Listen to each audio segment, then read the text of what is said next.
La suegra de mi hijo apartó mi plato y gritó: «La gente pobre no se sienta aquí». Solo sonreí, tomé mi bolso y salí del restaurante sin mirar atrás. Hice una sola llamada desde afuera. 10 minutos después, el gerente fue a su mesa. Y lo que dijo la hizo temblar de miedo. Pero déjenme retroceder. Porque para entender por qué esa mujer terminó temblando frente a todo el restaurante Bellavista, primero tienen que conocer quién soy realmente, no la mujer que ellos creían conocer. No la suegra pobre a la que despreciaban, sino la persona que me convertí en silencio, mientras todos miraban hacia otro lado. Mi nombre es Soledad Rentería. Mis amigas me llaman Sol, y tengo 68 años que llevo con orgullo. Vivo en un departamento de 2 habitaciones en la colonia Narvarte, Ciudad de México. Las paredes tienen grietas que nunca arreglé. El piso de mosaico cruje en las noches, y desde mi ventana veo la calle donde cada mañana Don Chuy vende tamales con su carrito oxidado. Para cualquiera que entre aquí, soy una viuda común. Una mujer que sobrevive con la pensión de su esposo fallecido. Que compra en el mercado de la esquina, que regatea los jitomates, que guarda los frascos de vidrio porque nunca se sabe cuándo hacen falta. Uso blusas de algodón que compré hace 10 años. Mis zapatos tienen la suela gastada pero bien cuidada. No hay lujos visibles. No hay alardes. Y eso es exactamente lo que quiero que vean. Porque la verdad es muy distinta. Heredé de mi esposo Héctor algo que nadie imaginaba. Cuando murió hace 12 años, todos asumieron que me dejó apenas lo suficiente para sobrevivir. Lo que no sabían es que Héctor y yo construimos, en absoluto silencio, una cadena de restaurantes. 12 establecimientos repartidos por toda la ciudad. Desde fondas discretas en Coyoacán hasta restaurantes elegantes en Polanco. Grupo Gastronómico Rentería, valuado en 45 millones de pesos. Y yo soy la única dueña. ¿Por qué nunca lo dije? Porque la muerte de Héctor me enseñó algo doloroso. Cuando la gente sabe que tienes dinero, cambia. Sus sonrisas se vuelven interesadas, sus abrazos calculados, sus palabras ensayadas. Vi cómo familiares lejanos aparecían de la nada pidiendo préstamos que jamás pensaban devolver. Vi cómo me miraban como si fuera un cajero automático con piernas. Entonces tomé una decisión. Guardé el secreto. Viví con sencillez. Dejé que el mundo me viera como una viuda humilde. Y observé quién me visitaba sin esperar nada a cambio. Quién me llamaba solo para preguntar cómo estaba mi día. Quién me amaba por ser Soledad, no por lo que Soledad podía darles. Mi único hijo, Rodrigo, tampoco sabe la verdad completa. Tiene 35 años, es arquitecto, un hombre honesto que trabaja duro. Le enseñé a valorar el esfuerzo, no la herencia. Sabe que su padre le dejó algo, pero cree que apenas alcanza para mi vejez tranquila. ¿Y yo? Yo preferí que así fuera. Quería que construyera su vida con sus propias manos, no esperando a que su madre muriera para vivir de rentas. Rodrigo siempre fue buen hijo. Me visitaba cada domingo, me traía pan dulce de la panadería que me gusta, se sentaba conmigo a tomar café de olla mientras me contaba de sus proyectos. Lo crié solo después de que Héctor murió. Fueron años difíciles, pero hermosos. Pensé que lo había educado bien, hasta que conoció a Camila. Al principio, parecía encantadora. Sonrisa amplia, voz dulce, modales impecables. Rodrigo estaba enamorado, y yo quería verlo feliz. Entonces me guardé mis primeras impresiones. Ese brillo en sus ojos cuando medía mi departamento con la mirada. Esa forma de tocar mis muebles como si fueran contagiosos. Ese comentario sobre mi blusa. «Ay, suegra, ¿todavía usas ropa de los 90s? ¡Qué tierno!». Me mordí la lengua. Por mi hijo, siempre por mi hijo. Se casaron hace 3 años. La boda fue en un jardín elegante en las afueras de la ciudad. Camila insistió en que yo no necesitaba ayudar con los gastos. con ese tono que dejaba claro que de todas formas mi ayuda sería insignificante. Durante la ceremonia, intentó colocarme en las filas traseras para las fotos familiares. Es que desentonas con el color de las damas de honor, suegra. Mejor te quedas aquí atrás, ¿sí? Rodrigo no dijo nada. Solo me apretó la mano y susurró: «Mamá, es su día. Dejémosla feliz». Y yo dejé. Porque el amor de madre no tiene condiciones, o eso creía entonces. Pero las cosas empeoraron. Los domingos familiares empezaron a cancelarse. «Ay, suegra, es que tenemos planes». Las llamadas se hicieron más escasas. «Rodrigo está muy ocupado. ¿Le digo que te marque después?». Y cuando yo llamaba, escuchaba a Camila al fondo: «Otra vez tu mamá. Dile que estás en una junta». Me tragué la tristeza. La disolví en mi café matutino. La escondí detrás de mi sonrisa cuando finalmente los veía. No quería ser la suegra conflictiva, la que causaba problemas, la que exageraba. Pero entonces conocí a Estela Vega de Montalvo, la madre de Camila, y ahí entendí de dónde salía todo. ¿Qué pasó cuando esa mujer entró en mi vida? ¿Qué palabras salieron de su boca la primera vez que nos vimos? Eso lo descubrirán en un momento. Debería haberlo visto desde el principio. Las señales estaban ahí, brillantes como luces de neón en la oscuridad. Pero el amor de madre es ciego. O peor aún, elige no ver. El día de la boda, llegué temprano al jardín. Llevaba un traje sastre color vino que había mandado hacer especialmente para la ocasión. Nada ostentoso, pero digno, elegante. Me sentía bien, incluso ilusionada. Iba a ver a mi único hijo casarse con la mujer que amaba. ¿Qué más podía pedir? Camila apareció envuelta en tul y encaje, radiante como toda novia debe estar. Pero cuando me vio, su sonrisa perfecta tembló apenas un segundo. Sus ojos me recorrieron de arriba a abajo y supe que había reprobado algún examen invisible. «Suegra», me dijo, acercándose con pasos estudiados, «qué interesante tu conjunto». Interesante, esa palabra que la gente usa cuando no puede decir lo que realmente piensa. «Gracias, hija», respondí, intentando abrazarla. Pero ella se apartó ligeramente, tocando apenas mi hombro. «Cuidado con el maquillaje. Todavía no está fijado». La fotógrafa empezó a organizar a la familia para las fotos. Camila se colocó al centro, rodeada de sus padres, sus hermanas, sus primas. Un ejército de gente hermosa con vestidos coordinados en tonos pastel. Yo quedé a un lado, esperando mi turno. «Bueno, ahora las fotos con la familia del novio», anunció la fotógrafa. Camila levantó una mano. «Espera, hagamos primero las fotos solo con Rodrigo y sus padrinos, las otras después». Me quedé parada ahí, sosteniendo mi bolso, sintiéndome como un mueble que estorba durante una mudanza. Rodrigo me buscó con la mirada. Pude ver la incomodidad en su rostro, pero Camila ya lo había tomado del brazo, arrastrándolo hacia el jardín central donde la luz era perfecta. Tomaron 20 fotos, 30, 50, con los padrinos, con los amigos del novio, con el perro de la quinta, por el amor de Dios. Cuando finalmente me llamaron, la fotógrafa ya estaba guardando el equipo principal. «Solo unas rápidas con el celular», dijo Camila con esa voz dulce que ya empezaba a sonarme falsa. «Es que se nos hizo tarde y los invitados ya están llegando. 3 fotos». Me tomaron 3 fotos con mi hijo el día de su boda, pero me lo tragué. Sonreí. Aplaudí cuando dijeron, «Sí, acepto». Lloré cuando se besaron, porque a pesar de todo, mi hijo se veía feliz, y su felicidad era lo único que me importaba. ¿O no? Los primeros meses fueron una ilusión casi perfecta. Rodrigo me visitaba, aunque menos. Me llamaba, aunque más breve. «Tengo que colgar, mamá. Camila me está esperando para cenar». Siempre Camila esperando. Siempre Camila necesitando. Siempre Camila primero.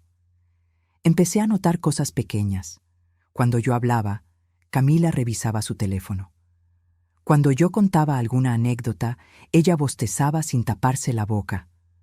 Cuando yo llevaba comida que había preparado para ellos, la dejaba en el refrigerador hasta que se echaba a perder. «Ay, suegra, es que estamos a dieta, pero gracias». Los domingos, nuestra tradición sagrada desde que Rodrigo era niño, comenzaron a desaparecer. Primero fue: «Mamá, este domingo no podemos. Camila tiene una reunión familiar». Luego: «Es que nos invitaron a un brunch con sus amigas». Después: «Mejor otro día, ¿sí? Es que queremos descansar». Pasaron de cada domingo a 2 veces al mes. Luego, a 1 vez al mes. Y finalmente, a te avisamos cuando podamos. Una tarde, decidí pasar sin avisar.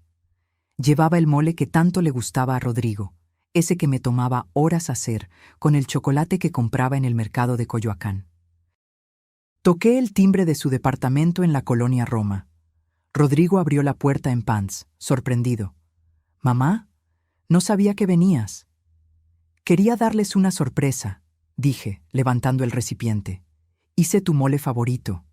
Detrás de él, Camila apareció envuelta en una bata de seda. Me miró como si hubiera interrumpido algo sagrado. «Suegra, qué inesperado». «Puedo dejar esto e irme», ofrecí, sintiéndome de pronto intrusa en la vida de mi propio hijo. «No, mamá, pasa», dijo Rodrigo, pero Camila ya tenía esa expresión, esa que yo empezaba a reconocer. «Es que tenemos planes, amor», le dijo a Rodrigo, ignorándome completamente. «¿Recuerdas? Quedamos de ir al cine con Daniela y su esposo». Rodrigo parpadeó, confundido. «¿Hoy? Pensé que era mañana». «No, cariño, es hoy, a las 6, y ya son las 5». Mentía. Lo supe por cómo evitó mi mirada. Lo supe por cómo sus dedos tamborileaban nerviosos en el marco de la puerta. Estaba inventando una excusa para que yo me fuera. Me quedé 15 minutos, suficientes para dejar el mole, tomar un vaso de agua que nadie me ofreció y escuchar a Camila hablar por teléfono en voz alta. «Sí, ya sé que llegamos tarde. Es que llegó una visita inesperada». Cada palabra cargada de molestia. Cuando salí de ese departamento, con mi bolso vacío y mi corazón pesado, lloré en el elevador. Lloré en el metro. Lloré en mi casa, sentada en mi sillón gastado, preguntándome en qué momento me había convertido en una visita inesperada en la vida de mi hijo. Pero lo peor vino después. Una tarde, fui al súper cerca de su casa. Necesitaba comprar algunas cosas y aproveché para pasar por el barrio, con la esperanza secreta de encontrármelos, de tener una de esas casualidades que te permiten compartir un café sin que parezca que estás mendigando atención. Estaba en el pasillo de los lácteos cuando la escuché. La voz de Camila, inconfundible. Me asomé apenas, escondiéndome detrás de una promoción de yogures. Ella estaba con 2 amigas, empujando su carrito, riéndose. «No sabes lo insoportable que es», decía Camila. «Aparece sin avisar, como si nuestra casa fuera hotel de paso. Trae comida que nadie le pidió. Se queda parada ahí esperando a que la invitemos a comer». Una de sus amigas rió. «Ay, todas las suegras son iguales. Creen que porque parieron al hijo, tienen derechos eternos». «Lo peor es que Rodrigo no entiende», continuó Camila. «Le digo que ponga límites, pero es tan blando con ella. Dice que está sola, que perdió a su esposo, y yo le digo, pues que busque amigas, que se meta a un club, a la iglesia, lo que sea, pero que no nos haga su vida entera. Es sofocante, sofocante». Esa palabra se me clavó en el pecho como un clavo oxidado. Salí de ese súper sin comprar nada. Caminé por la calle sin rumbo. Llegué a un parque y me senté en una banca, viendo a las palomas pelear por migajas de pan. ¿Sofocante? Yo, que me había sacrificado para darle la mejor educación a mi hijo, que había trabajado junto a mi esposo sin descanso para construir un futuro, que ahora vivía en silencio, esperando apenas unas migajas de su tiempo. ¿Yo era sofocante? Esa noche, Rodrigo me llamó. Mamá, ¿estás bien? Te llamé 3 veces.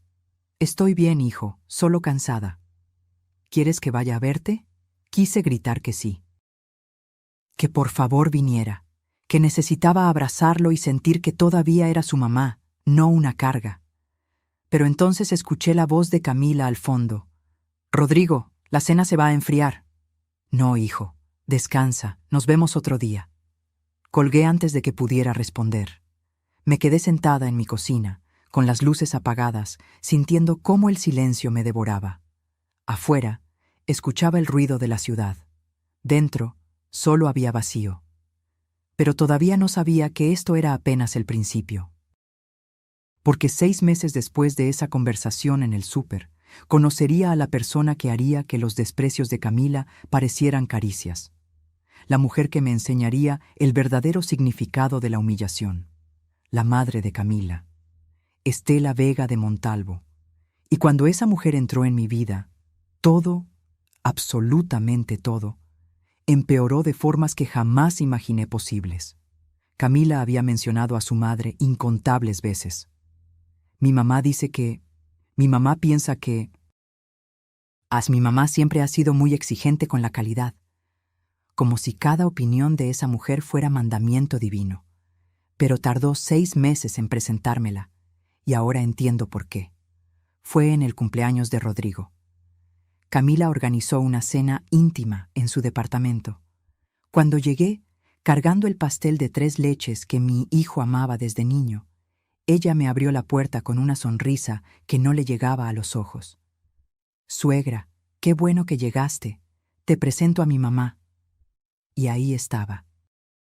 Estela Vega de Montalvo no entró a una habitación, hizo una entrada, como si las paredes debieran inclinarse a su paso. Tenía 60 años, pero se vestía como si estuviera desafiando al tiempo mismo a contradecirla. Un traje color marfil que gritaba dinero, zapatillas con tacón de aguja que hacían eco en el piso, un collar de perlas tan grande que parecía armadura. Su cabello, teñido de un castaño imposiblemente uniforme, estaba recogido en un chongo perfecto. Llevaba lentes oscuros dentro del departamento, lentes oscuros, a las 7 de la noche. Se los quitó lentamente, dejando que sus ojos me recorrieran con la sutileza de un escáner en el aeropuerto. Así que tú eres Soledad, dijo. No como pregunta, como verificación. Extendí mi mano. Mucho gusto, señora. Camila habla mucho de usted. Ella miró mi mano como si le hubiera ofrecido un pescado podrido. Después de 3 segundos eternos, rozó apenas mis dedos con los suyos. 3 segundos, los conté. Siéntese, mamá, dijo Camila, señalando el sillón principal, el más cómodo, el que yo solía ocupar cuando visitaba a mi hijo. Estela se acomodó con movimientos calculados, cruzando las piernas, dejando su bolso Hermès sobre la mesita como quien planta una bandera en territorio conquistado. Yo me quedé de pie, sosteniendo todavía el pastel, hasta que Rodrigo salió de la cocina. «Mamá», me abrazó, y en ese momento olvidé todo lo demás. «Trajiste el pastel. Sabía que no me fallarías». «Claro que no, mi amor. Feliz cumpleaños». «Qué tierno», dijo Estela desde su trono. «Pastel casero, como en los pueblos». El veneno en esa frase era tan puro que casi podía saborearlo. La cena fue un interrogatorio disfrazado de conversación cortés. Estela manejaba las preguntas como un abogado fiscal maneja los testimonios. Y dígame, Soledad, ¿a qué se dedicaba su esposo? Héctor tenía un negocio de comida. Ah, una pausa. ¿Algo grande o más bien... familiar? Exitoso, respondí, midiendo mis palabras. Nos permitió vivir dignamente. Dignamente, repitió Estela, saboreando la palabra como si fuera agria. Qué lindo concepto. Yo siempre le digo a Camila, hay que aspirar a más que dignidad. Hay que aspirar a excelencia. Rodrigo intentó cambiar de tema. ¿Y cómo va tu negocio, Estela? Ella se iluminó. Maravillosamente. Acabo de organizar la boda de la hija de los Cortázar. ¿Los conoces? dueños de aquellas torres en Santa Fe. 500 invitados, presupuesto de 2 millones de pesos, todo a mi cargo. Hablaba como si hubiera construido las pirámides de Egipto ella sola. Mi mamá es la organizadora de eventos más exclusiva de la zona, agregó Camila, con ese tono de admiración que jamás usaba conmigo. Lo que no dijeron es lo que yo descubriría después: que Estela organizaba fiestas pequeñas para conocidos, eventos modestos que ella inflaba con palabras pomposas.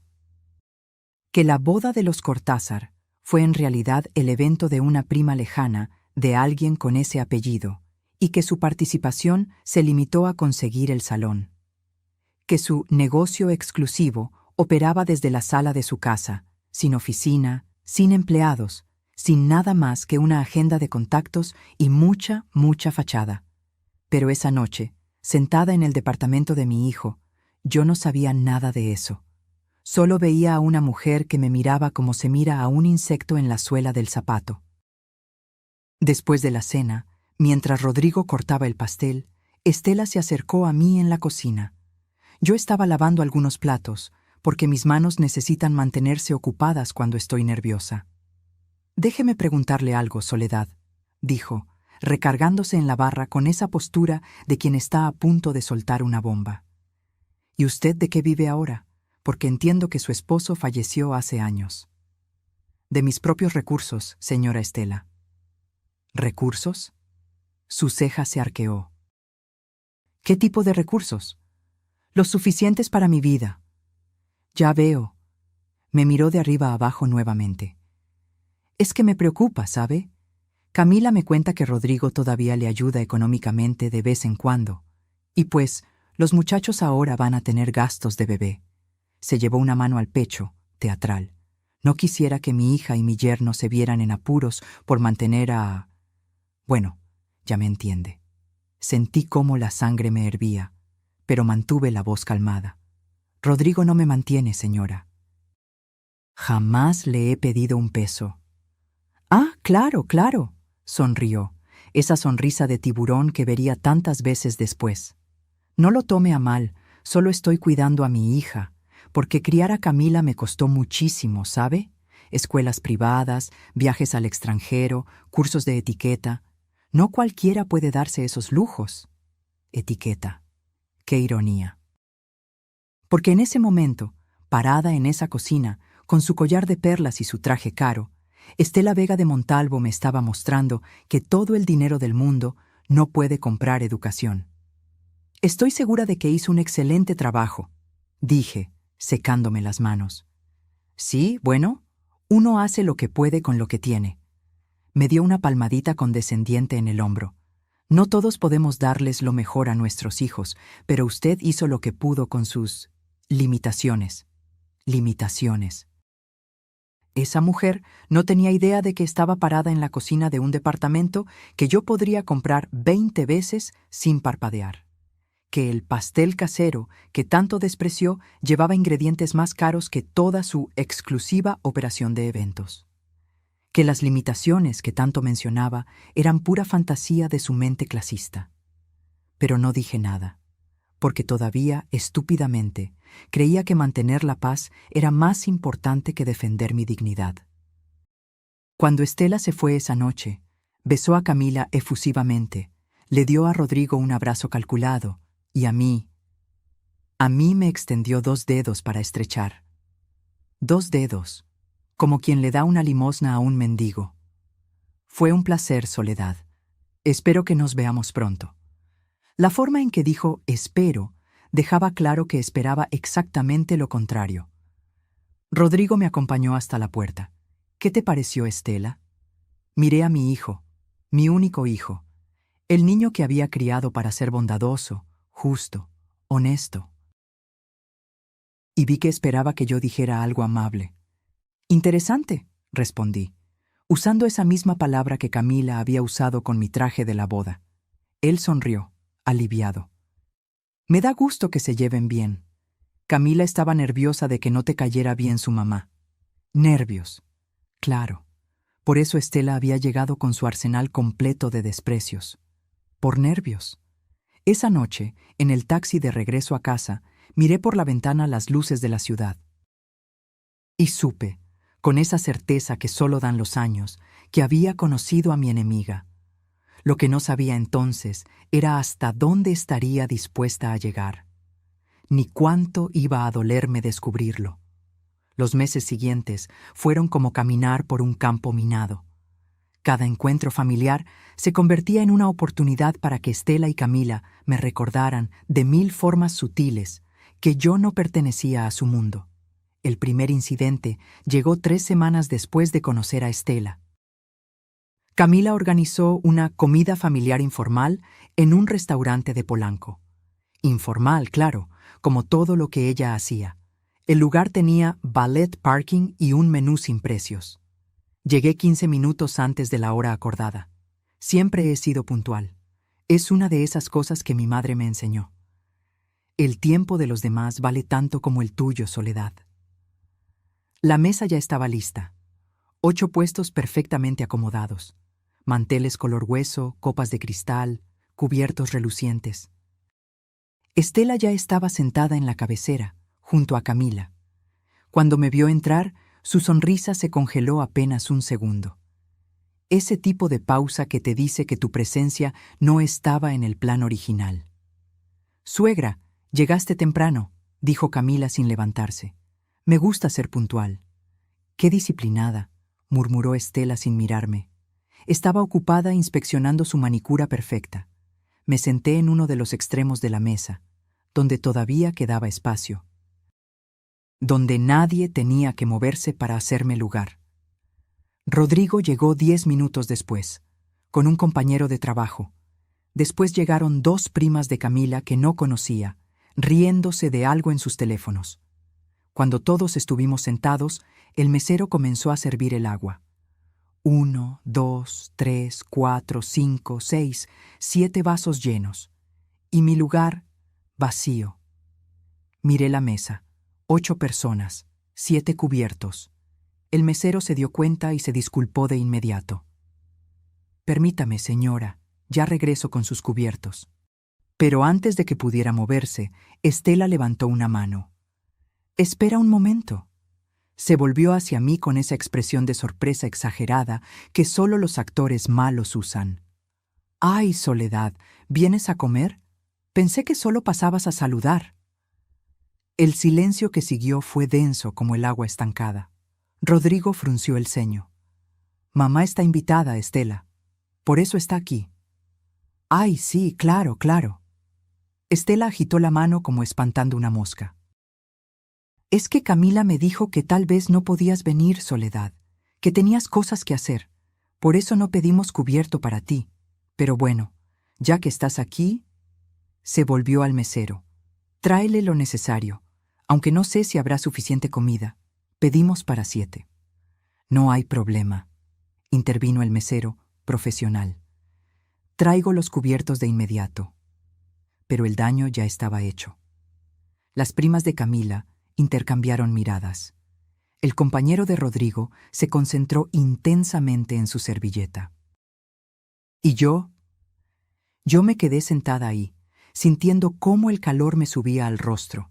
No por vergüenza, por rabia. Camila ni siquiera me defendió. Solo dijo: «Ay, mamá, seguro fue confusión». Pero sonreía.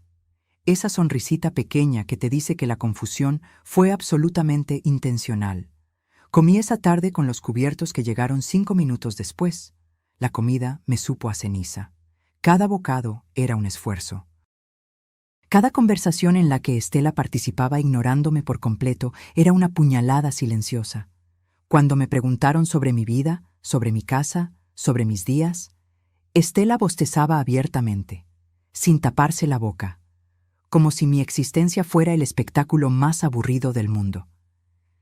«¿Y qué haces para entretenerte, Soledad?», preguntó una de las primas, intentando ser amable. «Leo mucho, voy al mercado, visito a algunas amigas del barrio». «Qué pintoresco», interrumpió Estela. «Yo no tendría paciencia para esa vida tan simple. Necesito estimulación constante. Eventos, galas, gente interesante». «Gente interesante. como si yo fuera un mueble viejo que todavía funciona, pero que ya nadie quiere en la sala. Rodrigo intentó cambiar de tema hablando de su trabajo, de un proyecto nuevo que estaba diseñando. Pero incluso ahí, Estela encontró la forma de clavarme su cuchillo invisible. Qué orgullo debes sentir, Soledad. Tu hijo se hizo profesionista a pesar de las circunstancias. A pesar de las circunstancias, como si yo hubiera sido un obstáculo que él tuvo que superar, no la madre que trabajó doble turno para pagar su universidad. Me mordí la lengua, literalmente. Sentí el sabor metálico de la sangre en mi boca, pero lo peor aún no había pasado. 2 meses después, Camila anunció que estaba embarazada. Recibí la noticia por teléfono. Ni siquiera me lo dijeron en persona. Rodrigo llamó una tarde, emocionado, y yo lloré de felicidad. Iba a ser abuela. Después de tantos años, después de tanta soledad, tendría a una personita nueva que amar. Mamá va a organizar el baby shower, me dijo Rodrigo. Va a ser algo grande. Estela está súper emocionada. Estela. Claro. Estela organizando, Estela decidiendo, Estela en control de todo. ¿Cuándo es?, pregunté, para no hacer planes ese día. El 23 de abril. Te voy a mandar la invitación por WhatsApp. Esperé. Pasó una semana, 2 semanas. Nada. Le escribí a Rodrigo. Hijo, no me ha llegado la invitación. Estela mandó las invitaciones por correo postal. Debe llegarte pronto. Llegó. El 24 de abril. Un día después del evento.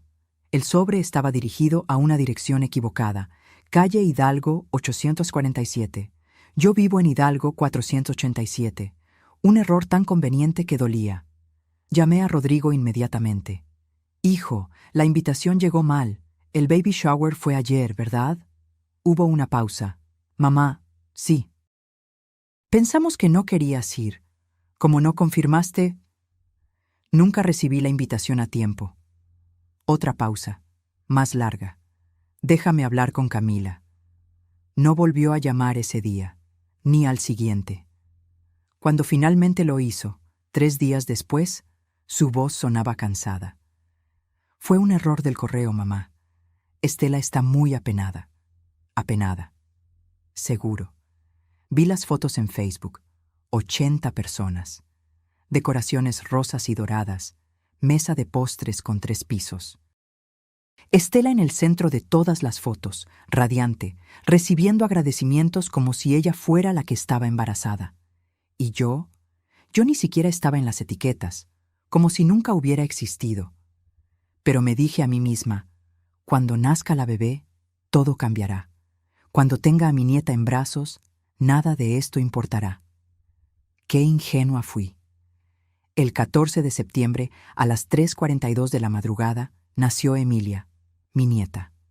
5 kilos de perfección envuelta en una mantilla rosa. Rodrigo me llamó llorando de felicidad. Mamá, ya nació, es hermosa, ven al hospital. Me vestí temblando de emoción. Ni siquiera me peiné bien. Tomé el primer taxi que encontré. Llegué al Hospital Ángeles en 30 minutos. Subí corriendo al 4º piso. Maternidad. Habitación 412. Cuando llegué a la puerta, Estela estaba ahí, parada, bloqueando la entrada. Soledad. No me saludó, solo dijo mi nombre, como quien identifica un paquete. Vengo a conocer a mi nieta. Las visitas son solo para familia cercana. Cruzó los brazos. Camila acaba de pasar por una cesárea. Necesita tranquilidad. Mucha gente la estresa. Soy la abuela. Soy familia. Familia cercana, repitió. Cada palabra una piedra. Puedes ver a la bebé otro día, cuando Camila esté más recuperada, cuando haya menos gente. Miré por encima de su hombro. Dentro de la habitación había al menos 10 personas. Las hermanas de Camila, sus primas, su padre, su tía. Todos sosteniendo a Emilia, pasándosela de brazo en brazo, tomándose selfies. Estela. Mi voz se quebró. Por favor. Lo siento. No sonaba para nada arrepentida. Órdenes de Camila. Ella no quiere visitas adicionales hoy. Rodrigo apareció en la puerta en ese momento. Cuando me vio, Su rostro se iluminó. «Mamá, pasa, ven a conocer a Emilia». Pero Estela lo detuvo con una mano en el pecho. «Rodrigo, ya hablamos de esto. Camila necesita descansar. No puede haber tanta gente. Y mi hijo que debió defenderme, que debió decir, es mi madre y va a pasar». Solo asintió débilmente. «Mamá, tal vez es mejor que vengas mañana. Camila está muy cansada». Me quedé parada en ese pasillo de hospital, con el peluche de jirafa que había comprado para mi nieta, con las lágrimas quemándome los ojos, viendo cómo Estela cerraba la puerta en mi cara. Y en ese momento, algo dentro de mí se rompió. Pero todavía no sabía cuánto más podía romperse. Durante 3 meses después del nacimiento de Emilia, vivía en un limbo extraño. Veía a mi nieta en cuentagotas, 15 minutos aquí, media hora allá, siempre cuando a Camila le convenía, siempre bajo supervisión, como si fuera una extraña peligrosa en lugar de la abuela. Cada noche me acostaba con un nudo en el estómago. Las pastillas para dormir que el doctor me había recetado dejaron de funcionar. Empecé a despertar a las 3 de la madrugada, con el corazón acelerado, sudando. Pensaba en Rodrigo, en Emilia, en cómo me habían borrado de sus vidas sin que nadie moviera un dedo para impedirlo. Dejé de comer bien. ¿Para qué cocinar cuando estás sola? El mole que tanto me gustaba hacer perdió el sentido. Las tortillas hechas a mano se quedaban guardadas en el refrigerador hasta que se ponían duras. Tomaba café negro en las mañanas y a veces eso era todo hasta la noche. El estrés tiene formas silenciosas de cobrarse la cuenta. Una tarde de diciembre, estaba doblando ropa en mi recámara. Acababa de lavar las sábanas y el olor a suavizante llenaba el departamento. Afuera, escuchaba a los niños del edificio jugar en el patio. Voces alegres, risas. De pronto, el cuarto empezó a girar. Las paredes se movieron como si estuvieran hechas de agua. Mis piernas se volvieron de algodón. Intenté agarrarme del buró, pero mis manos no respondieron. Lo último que recuerdo es el piso de mosaico acercándose a mi rostro. Desperté con el sonido de sirenas. Doña Lupita, mi vecina del 302, estaba arrodillada junto a mí. «Ya viene la ambulancia, Sol. Aguanta, no te duermas». «¿Qué pasó?» Mi voz sonaba pastosa, lejana. «Te desmayaste. Toqué tu puerta para prestarte azúcar y te escuché caer. Tuve que llamar al conserje para que abriera». Los paramédicos llegaron. Luces brillantes, preguntas rápidas. Me subieron a una camilla. Todo era borroso, como ver el mundo a través de un vidrio empañado. En la ambulancia, uno de ellos me revisó la presión. «Está altísima. ¿Es diabética, señora?» «No». «¿Segura?» No estaba segura de nada en ese momento. Llamaron a Rodrigo. Era el único contacto de emergencia que tenía registrado en mi identificación. Llegó al Hospital General 40 minutos después, con el rostro desencajado. Corrió hacia la camilla donde me estaban conectando a un suero. «Mamá, ¿qué pasó? ¿Estás bien?» Intenté sonreír, tranquilizarlo, pero las lágrimas llegaron primero. «Estoy bien, hijo, solo un susto». El doctor llegó con una tableta llena de números que no entendí. «Señora Rentería, necesitamos hacerle unos estudios completos. Su glucosa está en 380. Eso es peligrosamente alto». 380. El número se quedó flotando en el aire como humo tóxico. «¿Eso qué significa?», preguntó Rodrigo. «Significa que su mamá tiene diabetes avanzada. Por los niveles, probablemente lleva meses desarrollándose sin tratamiento». Pero ella nunca dijo nada. Muchas veces los síntomas se confunden con cansancio, estrés. El doctor me miró directamente. «¿Ha tenido mucho estrés últimamente, señora?» Quise reír, quise gritar, quise decir, ¿estrés? ¿Quiere decir aparte de ser tratada como basura por la familia de mi hijo? Pero solo dije, un poco. Me dejaron internada para estabilizarme. Habitación compartida en el 3er piso. La cama junto a la mía estaba vacía, cubierta con sábanas blancas que olían a cloro. Rodrigo se quedó conmigo, sosteniendo mi mano, pidiéndome perdón por cosas que no eran su culpa. Debí darme cuenta, mamá. Debí visitarte más. Debí... No es tu culpa, hijo. Pero sí lo era. Un poco. De todos. A las 8 de la noche llegaron Camila y Estela. Las escuché antes de verlas. El sonido de los tacones de Estela repiqueteando en el pasillo como martillos. Entraron a la habitación trayendo consigo un perfume caro que chocaba con el olor a desinfectante. «Rodrigo, tienes que ir a casa», dijo Camila sin siquiera mirarme. «Emilia no ha parado de llorar. Te necesita». «Pero mi mamá, tu mamá está bien. Mírala. Está despierta, consciente. Los doctores la están atendiendo. Ve a casa. Yo me quedo aquí». Mentira. Ambos sabíamos que era mentira.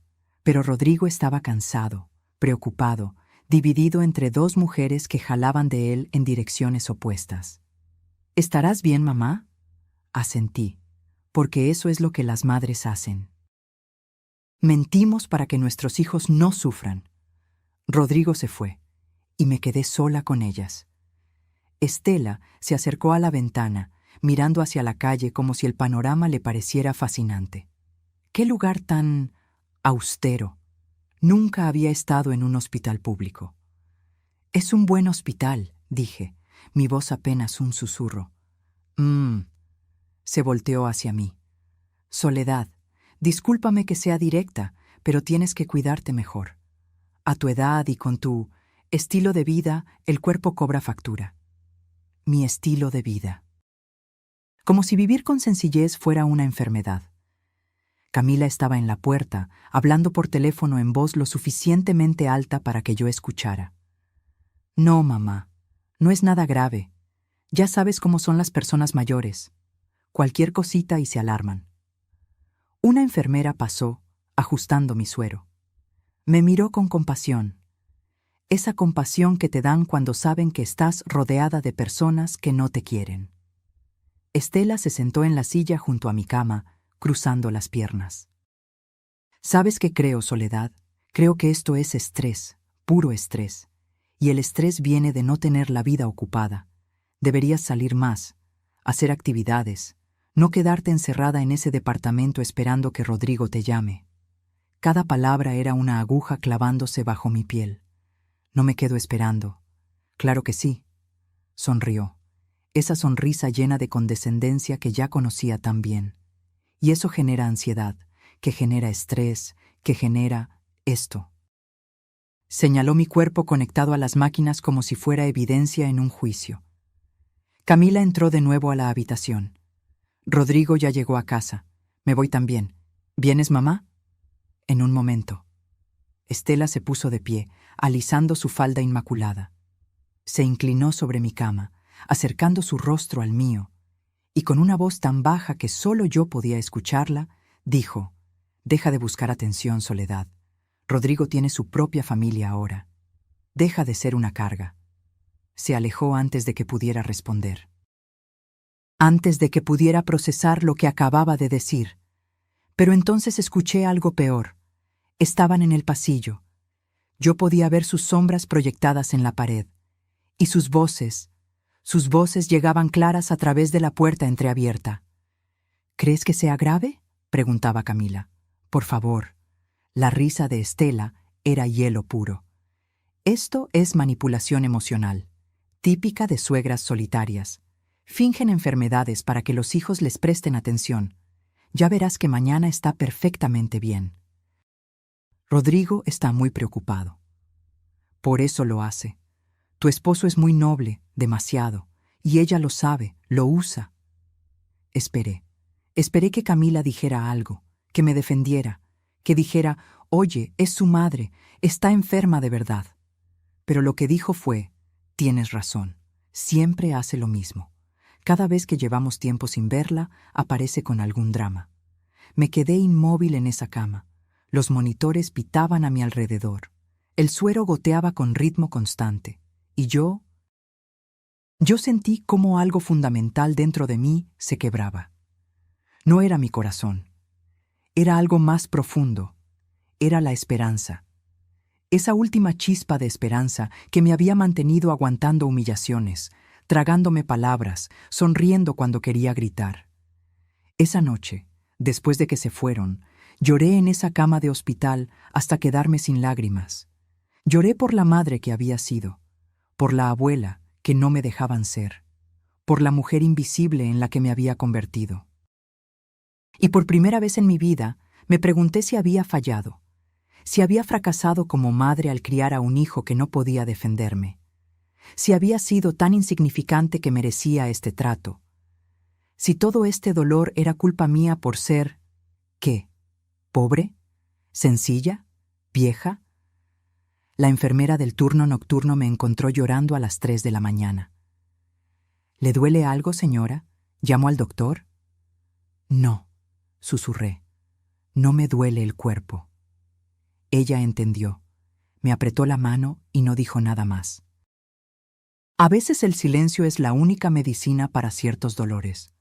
Pero lo que ellas no sabían, lo que ninguna de ellas podría imaginar, era que esa noche en el hospital no me había roto. Me había transformado, porque hay un punto donde el dolor deja de destruirte y empieza a fortalecerte, donde la humillación se convierte en combustible, donde decides que ya basta. Y yo acababa de llegar a ese punto. Salí del hospital 3 días después con una bolsa llena de medicamentos y una lista de cosas que debía cambiar en mi vida. Dieta estricta, ejercicio moderado, reducir el estrés. El doctor lo dijo como si fuera tan fácil como cambiar de canal. Rodrigo me visitó 2 veces durante esas semanas de recuperación. Camila nunca vino, Estela tampoco, pero enviaron flores.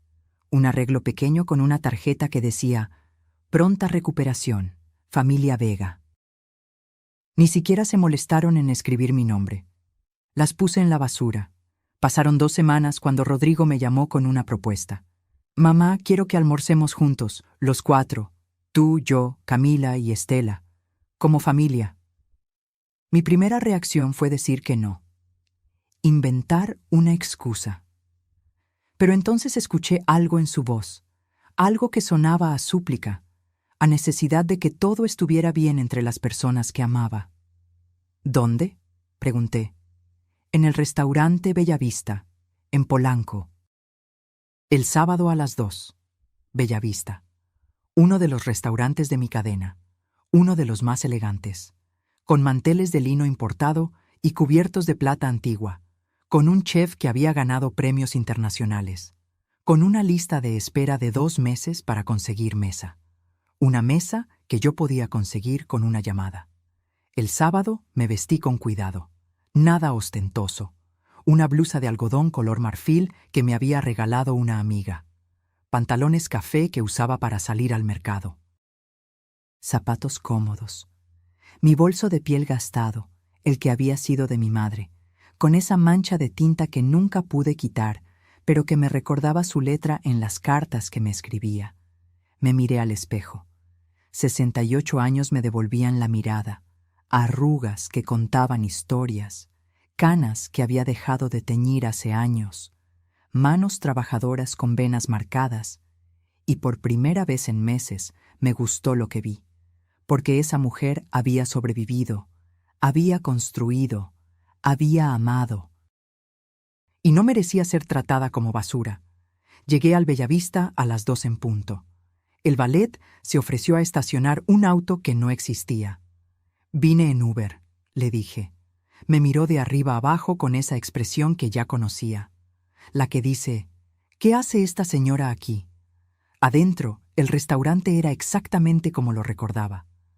Paredes color crema, lámparas de cristal que lanzaban pequeños arcoíris por todas partes, el murmullo elegante de conversaciones en voz baja, el tintineo de copas. Leonardo Campos, mi gerente general, estaba en la barra revisando algo en su tablet. Me vio y sus ojos se iluminaron. Comenzó a acercarse, pero le hice una señal discreta con la cabeza. Todavía no. Rodrigo ya estaba en la mesa. Mesa número 12. La que está junto a la ventana con vista al jardín interior. Se levantó cuando me vio sonriendo. «Mamá, te ves bien». «Gracias, hijo». Estela y Camila llegaron 15 minutos tarde, porque las personas importantes siempre llegan tarde. Es parte del show. Estela traía un vestido color champán que probablemente costó más de lo que ella ganaba en 3 meses. Camila llevaba un conjunto negro con tacones tan altos que caminaba como Bambi recién nacido. Ambas con lentes oscuros que no se quitaron hasta que se sentaron. «Soledad», dijo Estela a modo de saludo. Ni siquiera un «buenas tardes», solo mi nombre, como quien identifica un paquete. Nos sentamos. El mesero trajo la carta. Precios que hacían que Estela levantara las cejas, impresionada. «¿Qué lugar tan exclusivo, Rodrigo? ¿Cómo conseguiste mesa aquí?» «Tengo mis contactos», dijo él, guiñándome un ojo. «Contactos. Si supiera. Ordenamos». Estela pidió el corte de carne más caro. Camila ordenó ensalada porque estaba cuidando la figura post-embarazo. Rodrigo pidió pasta. Yo pedí el salmón al horno con verduras asadas. La comida llegó en esos platos blancos enormes, donde la presentación vale más que el hambre. Todo perfecto, todo calculado. Como siempre había instruido a mis chefs, estábamos a mitad de la comida cuando sucedió. Estela tomó su copa de vino y me miró por encima del borde. «Soledad, tengo curiosidad. ¿Cómo pagas comidas en lugares así? Porque esto debe costar... ¿Cuánto? ¿1,000 pesos por persona? 2,300 para ser exactos». Lo sabía porque yo había diseñado el menú con el chef. «Me las arreglo», respondí. «Ya, pero en serio, con tu pensión». Dejó la frase colgando, esperando que yo me sintiera obligada a explicar mi vida financiera. No lo hice. Eso la irritó. Vi cómo apretaba la mandíbula, cómo sus dedos tamborileaban en el mantel, y entonces lo hizo. Extendió su mano, tomó mi plato, lo apartó bruscamente hacia el centro de la mesa, haciendo que el tenedor cayera con un ruido metálico que hizo que las mesas cercanas voltearan. «La gente pobre no se sienta aquí». Su voz atravesó el restaurante como un cuchillo. «Este es un lugar para personas de clase. Personas que entienden lo que significa la elegancia, no para...». Me miró de arriba abajo. «No para gente que viene del mercado». El silencio que siguió fue absoluto. Todos en el restaurante nos miraban. El mesero se quedó congelado a mitad de servir vino en otra mesa. El sommelier dejó de respirar.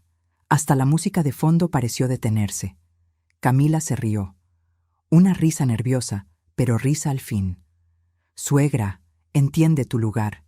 Esto no es un comedor comunitario». Miré a Rodrigo, esperando, rogando que dijera algo, lo que fuera.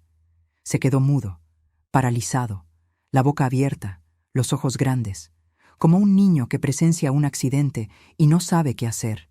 Y algo dentro de mí, algo que había estado agrietándose durante meses, finalmente se rompió, pero no hacia adentro, hacia afuera. Me puse de pie, lentamente, con la dignidad de quien ha vivido demasiado como para que le roben lo último que le queda. Respiré profundo. El aire olía a comida cara y perfume más caro aún. «Tienen razón», dije. Mi voz tranquila, firme, sin temblor. «Hay lugares donde no pertenezco». Tomé mi bolso, ese bolso gastado que tanto despreciaban, pero no porque sea pobre. Las miré directamente a los ojos, primero a Estela, luego a Camila, sino porque tengo dignidad, algo que ustedes no podrían comprar ni con todo el dinero del mundo.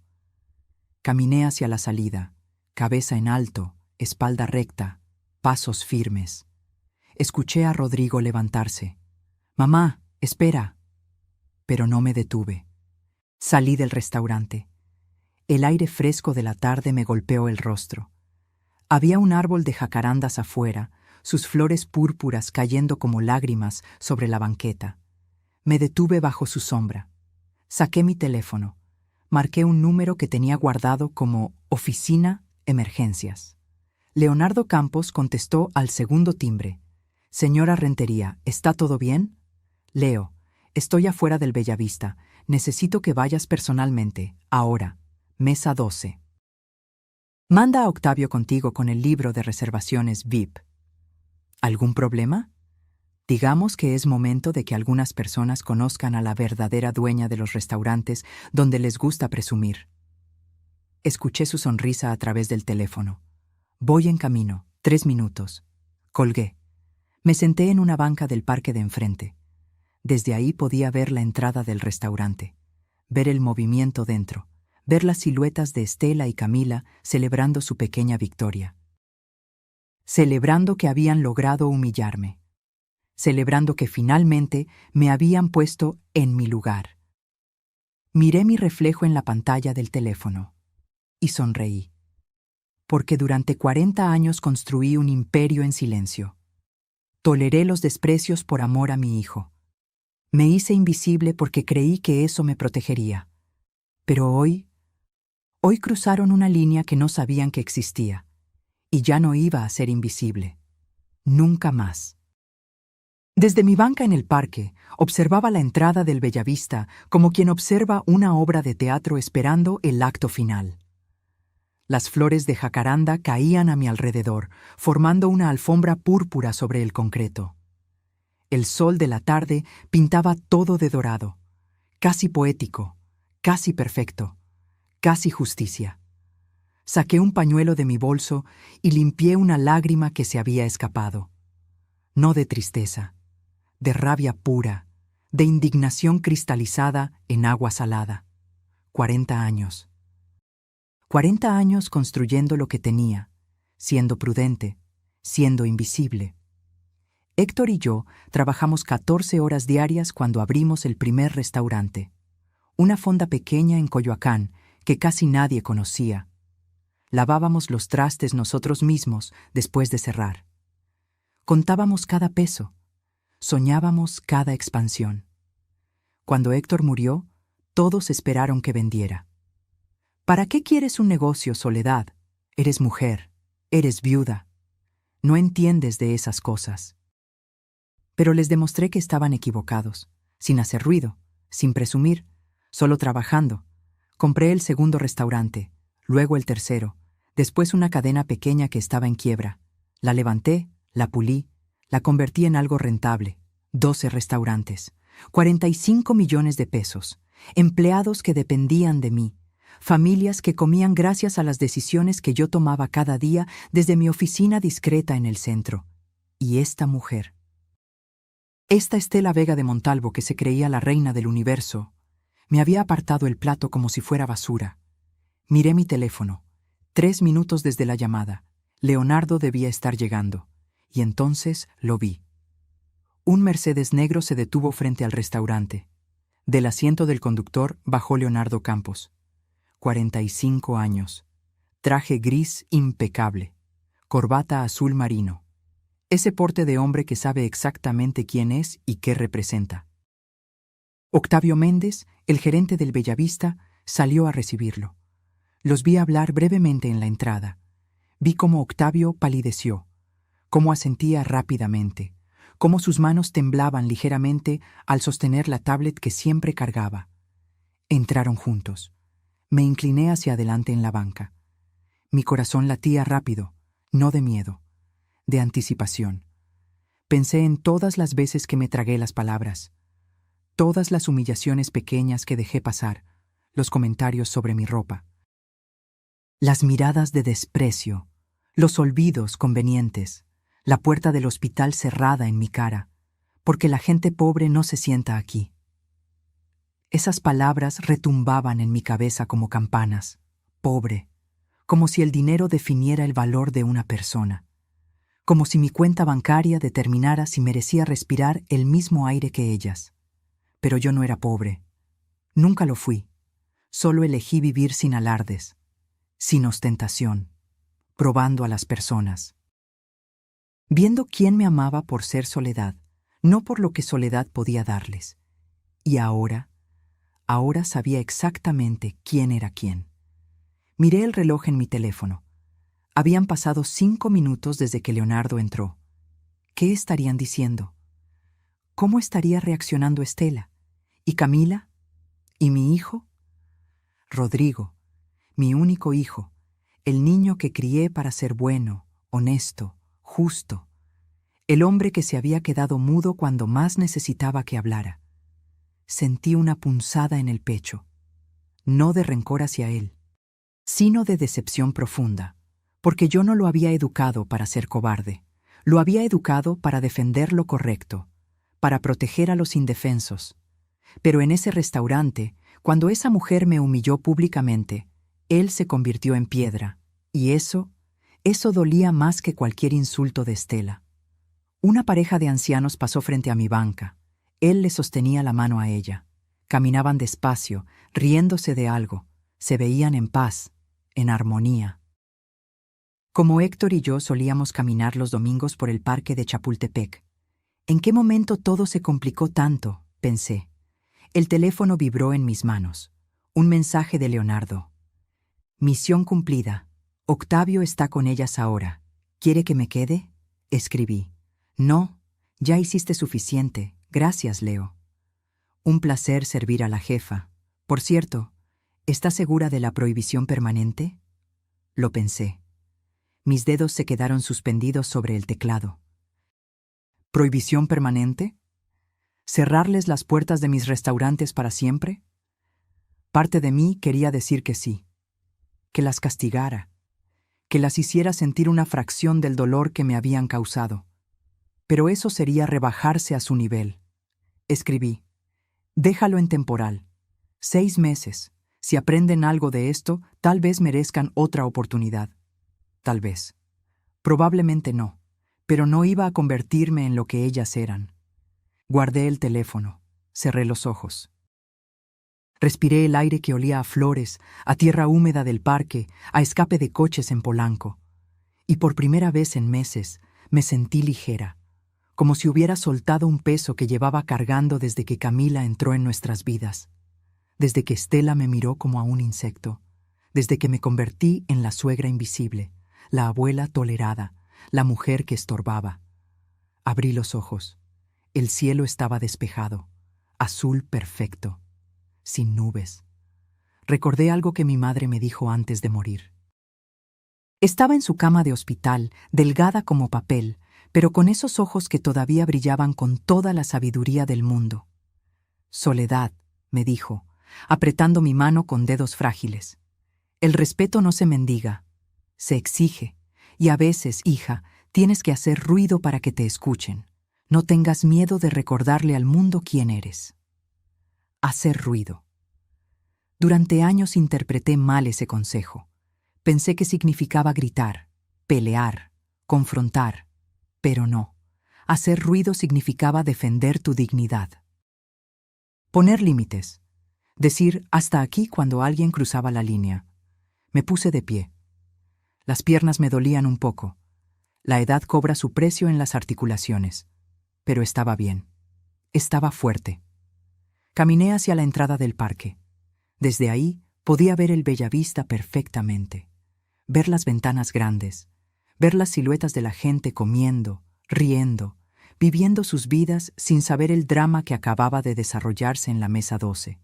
Entonces los vi salir. Primero Estela. Su rostro estaba blanco, pálido como la muerte. Caminaba rápido, tropezando ligeramente con sus tacones carísimos. Se llevó una mano a la boca como si estuviera conteniendo náuseas. Después Camila. Ella no corría, pero su postura era diferente. Los hombros caídos, la cabeza baja, como un animal que acaba de ser regañado. Y finalmente, Rodrigo. Mi hijo salió mirando en todas direcciones, buscándome. Lo vi sacar su teléfono, marcar, esperar. Mi teléfono empezó a vibrar en mi bolso. No contesté. Todavía no, porque había cosas que él necesitaba entender primero. Cosas que yo necesitaba procesar antes de enfrentarlo. Lo vi caminar hacia un lado, hacia el otro, desesperado, confundido. Probablemente preguntándose cómo era posible que su madre, Su pobre madre, que vivía en un departamento pequeño con grietas en las paredes, fuera la dueña de uno de los grupos gastronómicos más exitosos de la ciudad. ¿Cómo era posible que la mujer a la que acababan de humillar tuviera el poder de prohibirles la entrada a 12 de los mejores restaurantes de México? ¿Cómo era posible que todo lo que creían saber fuera una mentira? No toda mentira. Omisión. Hay diferencia. Me senté de nuevo en la banca. Iba a esperar, dejar que procesaran, dejar que sintieran aunque fuera una pizca de la incomodidad que yo había sentido durante años. Después hablaríamos, pero sería bajo mis términos. Por primera vez en mucho tiempo, bajo mis términos. 10 minutos antes, dentro del Bellavista, la mesa 12 era una escena de celebración silenciosa. Estela había terminado su vino. Camila revisaba su teléfono sonriendo. Y Rodrigo miraba hacia la puerta por donde yo había salido con una expresión que no podía descifrar. «Bueno», dijo Estela, limpiándose delicadamente la comisura de los labios con la servilleta. Creo que finalmente entendió el mensaje. «Era necesario, mamá», coincidió Camila. Ya era insoportable. Rodrigo no dijo nada, solo miraba su plato intacto. Entonces las puertas del restaurante se abrieron. Leonardo Campos entró con la presencia de alguien que está acostumbrado a estar al mando. Alto, seguro, con ese traje que claramente costaba más que todo el guardarropa de Estela junto. Detrás de él venía Octavio Méndez, el gerente del local. Octavio era un hombre nervioso por naturaleza, pero en ese momento parecía a punto de sufrir un colapso. Caminaron directamente hacia la mesa 12. Estela levantó la vista, ligeramente molesta por la interrupción. ¿Sí? Octavio se aclaró la garganta. Sus manos temblaban. Disculpen, ¿alguna de ustedes es la señora Soledad Rentería? Estela rió, una risa corta, desdeñosa. No, gracias a Dios, esa mujer ya se fue. ¿Por qué? Leonardo dio un paso adelante. Permítame presentarme. Leonardo Campos, gerente general de Grupo Gastronómico Rentería. Sacó una tarjeta de presentación y la dejó sobre la mesa. La señora Soledad Rentería es la presidenta y única propietaria de nuestra empresa. El silencio que siguió fue tan denso que podría cortarse con cuchillo. Camila dejó de respirar. Rodrigo se puso pálido. Estela parpadeó. Una vez, 2 veces. ¿Perdón? La señora Rentería, continuó Leonardo con voz profesional pero fría, es dueña de este restaurante. Y de otros 11 establecimientos en la ciudad. Grupo Gastronómico Rentería tiene un valor estimado de 45 millones de pesos. Octavio abrió su tablet con manos temblorosas. La reservación de hoy fue hecha por la señora Rentería personalmente. Mesa número 12, bajo su nombre corporativo. Le mostró la pantalla a Estela. Ahí estaba, claro como el agua. Reservación VIP, S, Rentería, Presidenta GGR, Mesa 12, 14, CEU HRS. El rostro de Estela pasó de blanco a verde. Sus labios temblaron. La mano con la que sostenía la copa de vino empezó a temblar tanto que el líquido se derramó sobre el mantel blanco. Eso es... No podía terminar la frase. ¿Imposible? Leonardo sonrió, pero no era una sonrisa amable. Le aseguro que es completamente real. La señora Rentería construyó este negocio junto a su esposo hace 40 años. Después de su fallecimiento, ella tomó el control total. Ha sido una líder excepcional. Discreta, pero excepcional. Camila había dejado caer su teléfono. Pero ella vive en Narvarte, en un departamento pequeño, compra en el mercado, su ropa. Es su decisión, interrumpió Leonardo. La señora Rentería prefiere vivir con sencillez. No es mi lugar juzgar las decisiones personales de mi jefa, pero sí es mi responsabilidad hacer cumplir sus instrucciones. La palabra jefa cayó como una bomba. Rodrigo finalmente encontró su voz. ¿Mi madre es la dueña de todo esto? Y mucho más, confirmó Octavio.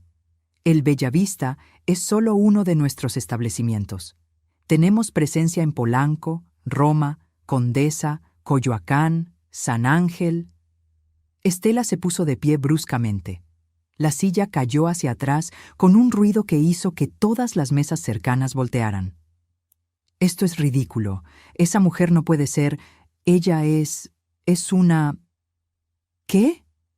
Leonardo la miró directamente. ¿Una mujer humilde? ¿Una viuda que viste con sencillez? ¿Alguien a quien ustedes creyeron que podían menospreciar? El veneno en su tono era inconfundible. La señora Rentería, continuó, me instruyó que les informara lo siguiente.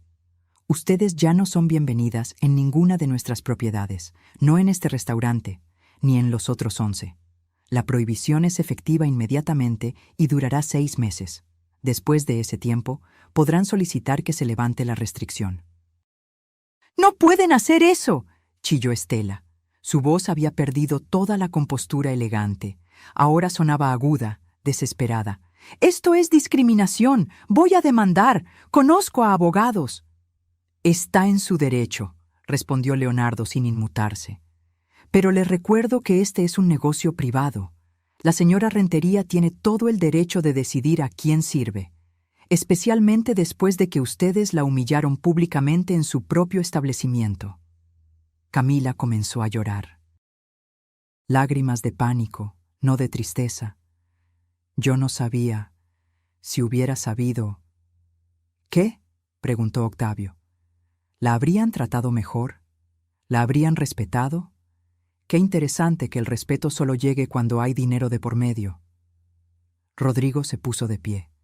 Su rostro era una mezcla de shock, vergüenza y algo que parecía horror. «Necesito hablar con mi madre. ¿Dónde está?» «Eso tendrá que preguntárselo usted», dijo Leonardo. «Mi trabajo era solo entregar el mensaje y asegurarme de que ustedes entendieran las consecuencias de sus acciones». Giró sobre sus talones y comenzó a alejarse. Octavio lo siguió, pero antes de irse se volteó hacia la mesa. «Les sugiero que se retiren. Su presencia está haciendo sentir incómodos a nuestros otros clientes». Y tenía razón. Toda la sección del restaurante los miraba, algunos con curiosidad, otros con desprecio evidente. Las mesas susurraban.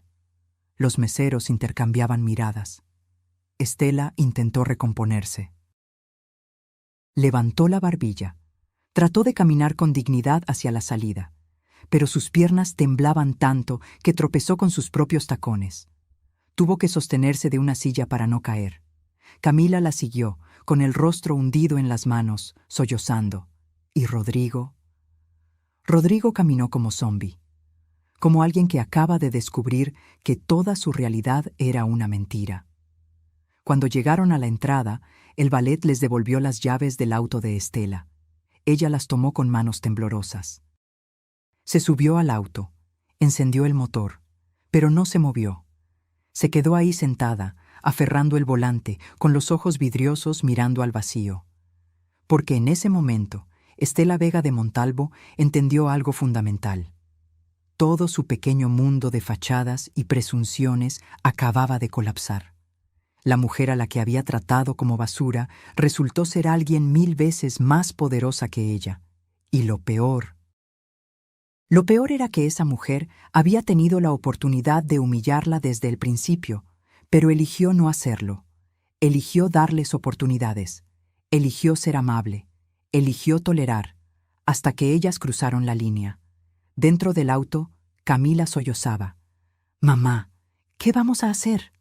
Rodrigo va a divorciarse de mí, lo sé. Sé cómo miró a su mamá cuando salió del restaurante». Estela no respondió. No podía, porque por primera vez en su vida no tenía respuestas, no tenía excusas. No tenía a quién culpar excepto a sí misma, y ese era el peor castigo de todos. Rodrigo me encontró 40 minutos después. Yo seguía en el parque, sentada bajo el árbol de jacarandas. Había comprado un elote de un vendedor ambulante y lo comía despacio, saboreando cada grano. El señor que lo vendía me había dado extra chile y limón sin que yo pidiera.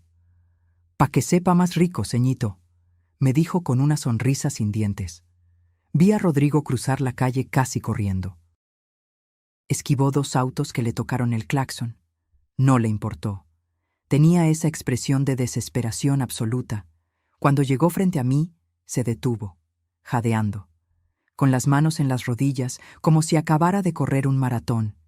«Mamá», no respondí. Seguí comiendo mi elote. «Mamá, por favor, necesito que hablemos». «Siéntate, Rodrigo». Señalé el espacio junto a mí en la banca. Se sentó. Y entonces vi algo que no había visto en años: a mi hijo llorar. No lágrimas silenciosas, llanto completo. Sollozos que le sacudían los hombros, la cara roja, los ojos hinchados. «¿Por qué nunca me dijiste?» Su voz se quebraba con cada palabra.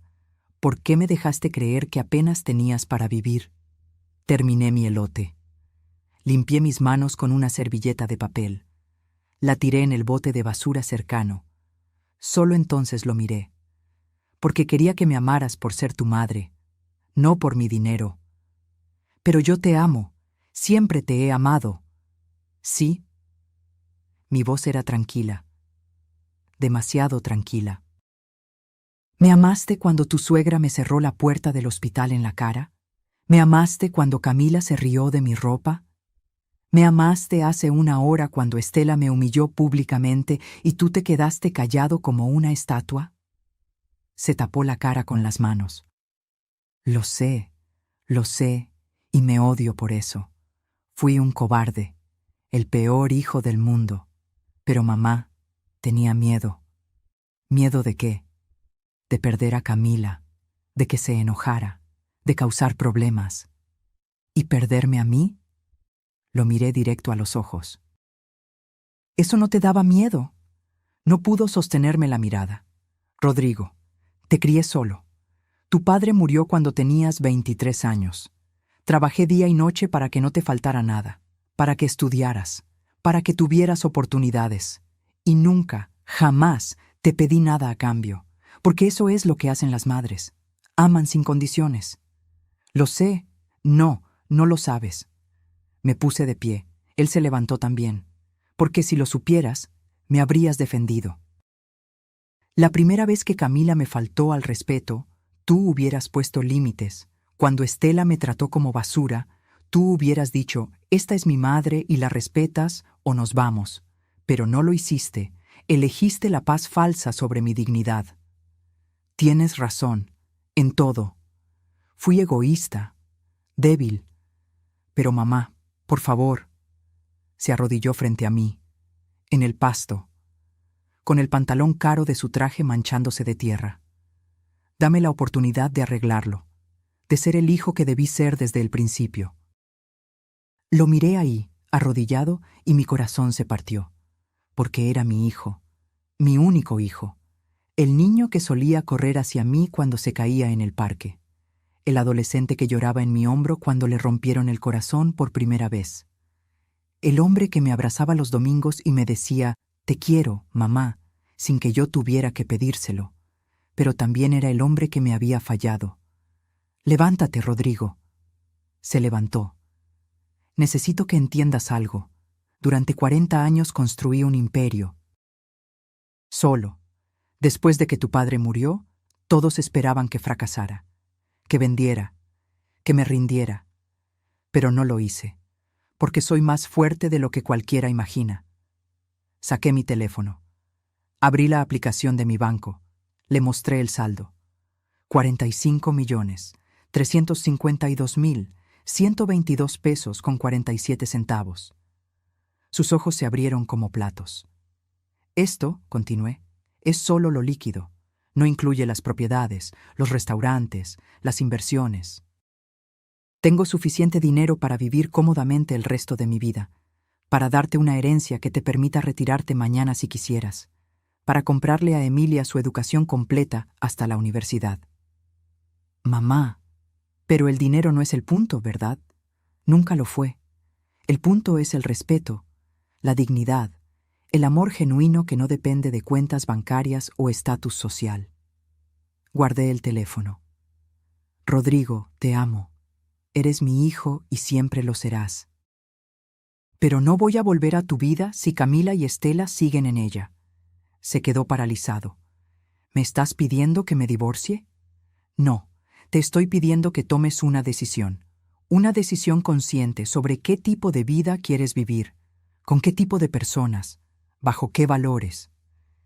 Pero Emilia merece crecer viendo a su padre defender lo correcto, respetando a los demás, tratando a las personas con dignidad sin importar su apariencia o cuenta bancaria.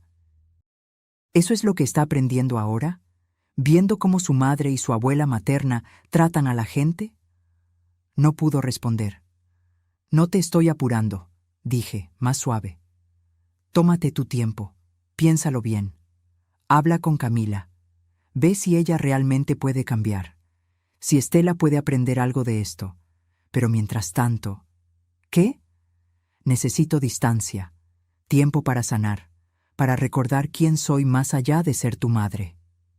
Las lágrimas volvieron a sus ojos. ¿Cuánto tiempo? No lo sé, el que necesite. Comenzó a caminar en círculos, jalándose el cabello. Esto es mi culpa, todo. Si yo hubiera sido más fuerte, si hubiera puesto límites desde el principio.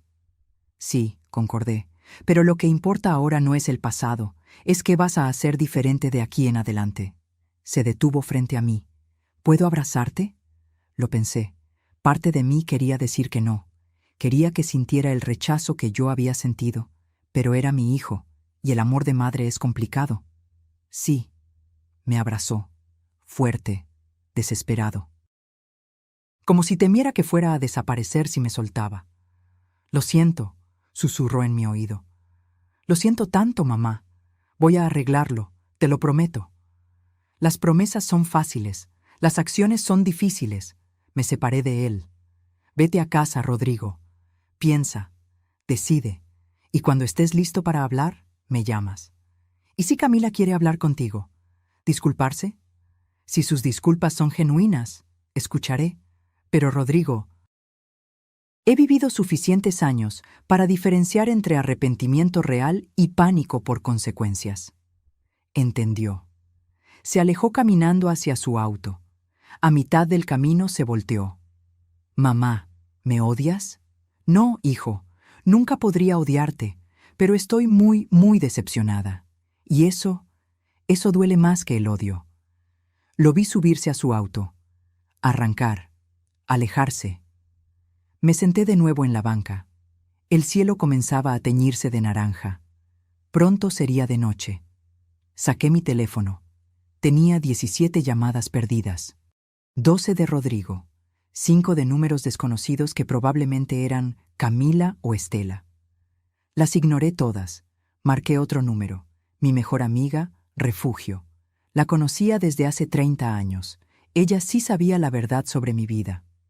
¿Sol? ¿Estás bien? Cuca, dije, usando su apodo. Hoy pasó algo grande. Cuéntame. Y le conté. Todo. Desde el restaurante hasta la revelación, hasta la conversación con Rodrigo. Cuando terminé, se quedó en silencio un momento. ¿Sabes qué pienso, Sol? ¿Qué? Que hoy recuperaste algo que habías perdido. ¿Mi dignidad? No, nunca la perdiste. Recuperaste tu voz. Y eso vale más que todos los millones del mundo. Sonreí. Por primera vez en horas, una sonrisa real. Tienes razón, Cuca. Tienes toda la razón. Los siguientes días fueron un silencio ensordecedor. Rodrigo no llamó. Camila tampoco. Era como si hubieran caído en un agujero negro y yo estuviera del otro lado, observando el vacío. Pero otras cosas sí sucedieron. El lunes por la mañana, Leonardo me llamó a mi celular. Señora Rentería, tiene 3 mensajes en la oficina. ¿De quién? Todos de una tal Estela Vega. Dice que es urgente que hable con usted, que hay un malentendido. Malentendido. Qué palabra tan conveniente. Bórralos, ordené. ¿Todos? Todos. Y si vuelve a llamar, dile que la señora Rentería no está disponible para ella. Entendido. Pero Estela no se rindió tan fácil. El martes apareció en mi edificio. Don Chema, el conserje, me llamó por el interfón. Doña Sol, aquí hay una señora que dice ser familia suya. ¿La dejo subir? ¿Cómo se llama? Estela Vega. Por supuesto. No, don Chema, no es familia, y no quiero verla. Ella dice que no se va a ir hasta que usted baje a hablar con ella. Miré por la ventana. Ahí estaba. Parada en la calle, con un vestido que probablemente costaba lo que don Chema ganaba en 3 meses. Pero algo era diferente. No traía sus lentes oscuros. No tenía esa postura de reina, se veía pequeña. Bajé, no por ella, sino porque no quería que armara un escándalo que molestara a mis vecinos. Cuando salí del edificio, se acercó corriendo. Bueno, intentó correr. Los tacones no ayudaban. Soledad, gracias. Gracias por hablar conmigo. No dije nada, solo la miré. Yo necesito que entiendas. No sabía quién eras realmente. Si lo hubiera sabido... Si lo hubieras sabido, ¿qué? Interrumpí. ¿Me habrías tratado con respeto? ¿Me habrías tratado como ser humano en lugar de basura? Qué triste que el respeto solo llegue cuando hay dinero de por medio. Se puso pálida. No quise decir eso. Es solo que... Yo también vengo de abajo. Tuve que luchar mucho para llegar donde estoy. Y a veces juzgo mal a las personas. ¿Luchar? La miré de arriba a abajo. Estela, sé exactamente quién eres. ¿Crees que no investigué después de conocerte? Organizas fiestas pequeñas para conocidos. Le dices a la gente que eres empresaria exitosa cuando en realidad vives de cheque en cheque. Tienes deudas con 3 bancos por más de 800,000 pesos porque insistes en mantener una fachada que no puedes pagar. Su boca se abrió, cerró, abrió de nuevo como pez fuera del agua. ¿Cómo? Tengo recursos y cuando alguien maltrata a mi familia, investigo. Descubrí cosas interesantes, como que tu negocio exclusivo opera desde tu sala. Que la boda de los Cortázar fue el evento de una prima lejana y tu participación se limitó a conseguir el salón. Que le has mentido a Camila sobre tu posición financiera toda su vida. Las lágrimas comenzaron a caer por su rostro. Lágrimas que arruinaban su maquillaje perfecto. Por favor, no le digas a Camila. Se moriría si supiera... Ya lo sabe. ¿Qué? Le mandé un informe completo, con números, con fechas, con evidencias. Porque si voy a ser juzgada por mi economía, que ella también conozca la verdad sobre la tuya. Estela se tambaleó. Tuvo que apoyarse en un poste de luz. Me vas a destruir. No. Mi voz era firme. Tú sola te destruiste. Yo solo estoy quitando la máscara. Intentó agarrar mi mano. La aparté. Soledad, por favor, te lo suplico. Tengo deudas, acreedores que me llaman día y noche. Pensé que si Camila se casaba bien, si Rodrigo... ¿Qué? ¿Le sacarían dinero? Saqué mi teléfono. Le mostré screenshots de mensajes entre ella y Camila que mi equipo de seguridad había recuperado. Mensajes donde planeaban pedirme préstamos a Rodrigo, donde hablaban de sacarle provecho a la vieja cuando se muera. Se puso verde. También vi este. Le mostré otro mensaje. Uno donde Estela le decía a Camila, manténla alejada.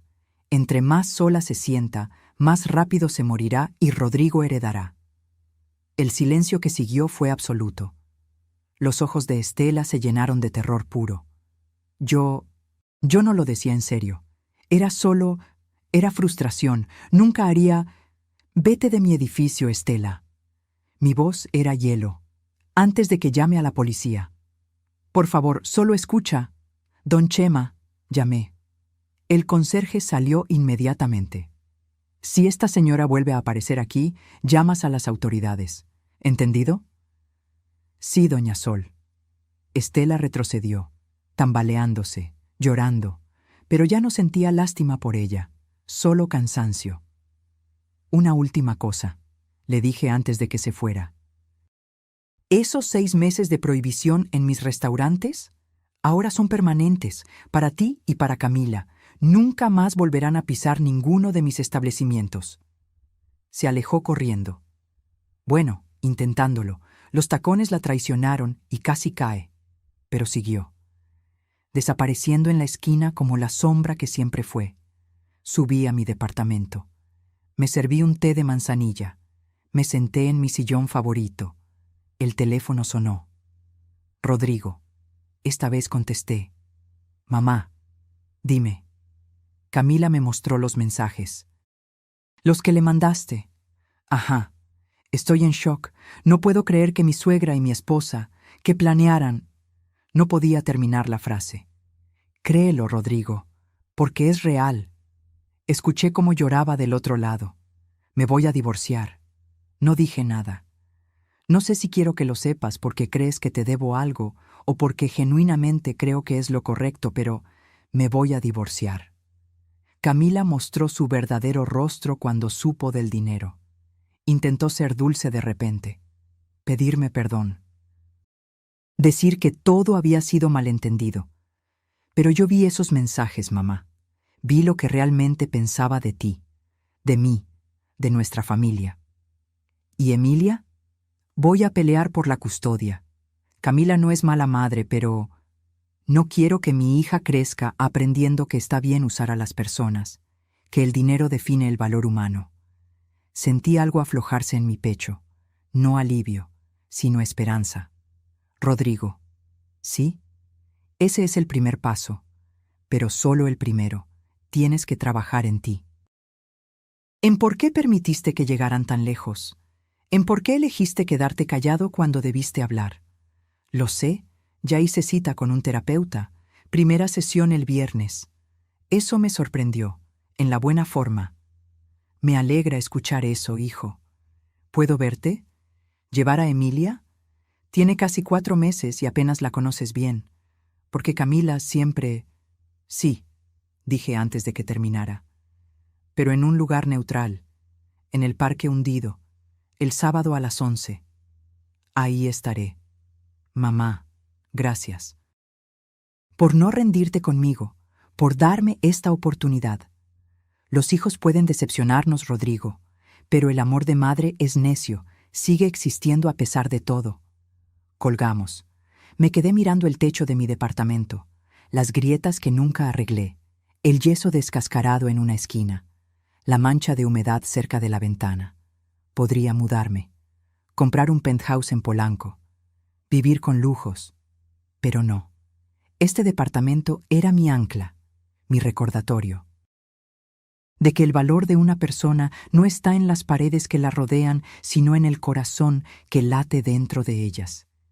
Y mi corazón estaba aprendiendo a sanar. El sábado amaneció con un cielo despejado. Esas mañanas de ciudad donde el aire todavía está limpio y los ruidos son amables. Llegué al Parque Hundido a las 10:30, media hora antes. Los nervios me habían despertado a las 6. Me cambié de ropa 3 veces. Finalmente elegí una blusa color lavanda y jeans. Nada elegante. Nada que impresionara. Solo yo. El parque estaba lleno de familias, niños corriendo, parejas caminando, ancianos haciendo tai chi bajo los árboles. La vida en su forma más simple y hermosa. Me senté en una banca cerca del lago artificial. Observé a los patos nadar. Recordé cuando traía a Rodrigo aquí cuando era niño, cómo le encantaba darles de comer, cómo se reía cuando los patos peleaban por el pan. ¿Mamá? Volteé. Ahí estaba, mi hijo, más delgado, con ojeras, pero con algo diferente en los ojos, algo que parecía claridad. En sus brazos llevaba a Emilia, mi nieta. Se me llenaron los ojos de lágrimas antes de poder evitarlo. Hola, hijo. Hola, mamá. Se sentó a mi lado. Me pasó a Emilia con cuidado. Quiere conocer a su abuela de verdad. Tomé a la bebé en mis brazos. 4 meses. ojos café oscuro, cabello negro y rizado, una sonrisa chimuela que me derritió el corazón. «Hola, mi amor», susurré. «Soy tu abuela Soledad». Emilia me miró, fijamente, con esa intensidad que tienen los bebés cuando estudian un rostro nuevo. Y entonces sonrió. No pude contener el llanto. Lágrimas que caían sobre su mantita rosa. Lágrimas de alegría, de alivio, de amor puro. Rodrigo puso su mano sobre mi hombro. «Lo siento, mamá. Siento mucho haberte alejado de ella». «Ya no importa», dije sin quitar la vista de Emilia. «Lo que importa es que está aquí ahora». Pasamos 2 horas en ese parque. Rodrigo me contó todo. Cómo había confrontado a Camila. Cómo ella primero negó todo, luego intentó justificarse, finalmente admitió la verdad. Cómo sus abogados ya estaban preparando los papeles del divorcio. «Estela también me llamó», dijo, llorando, suplicando que intercediera por ella, que le pidiera perdón a ti. «¿Y qué le dijiste?»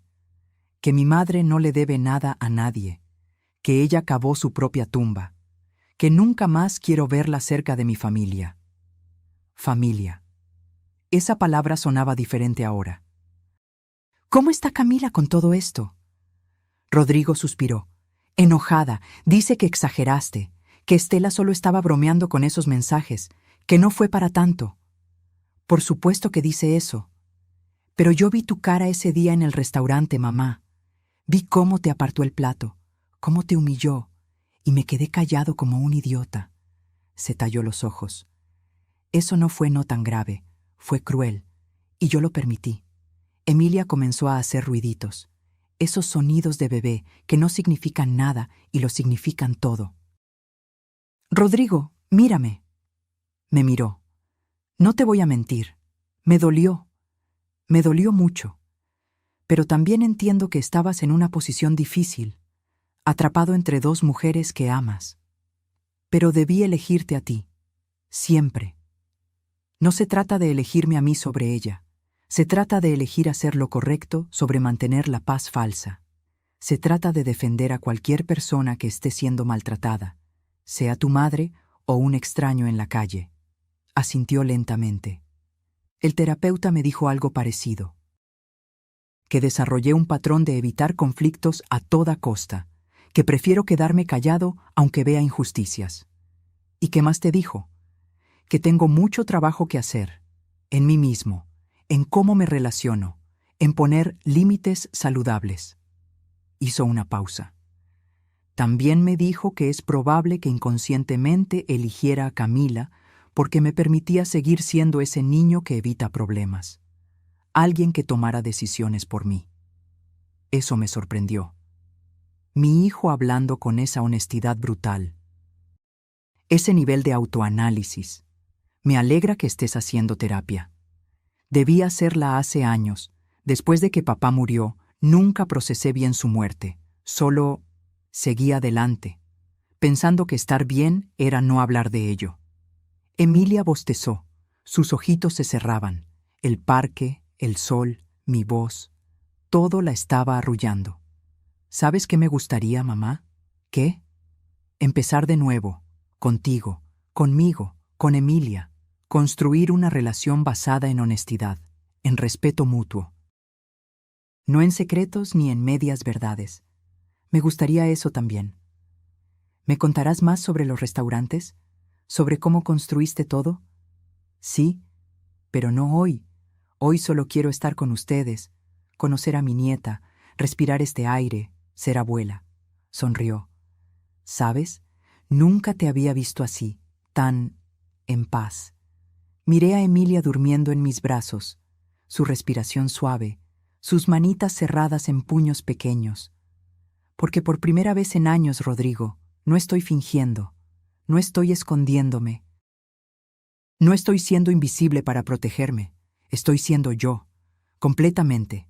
Y eso da paz. Nos quedamos en silencio, un silencio cómodo, de esos que solo puedes compartir con personas que realmente te conocen.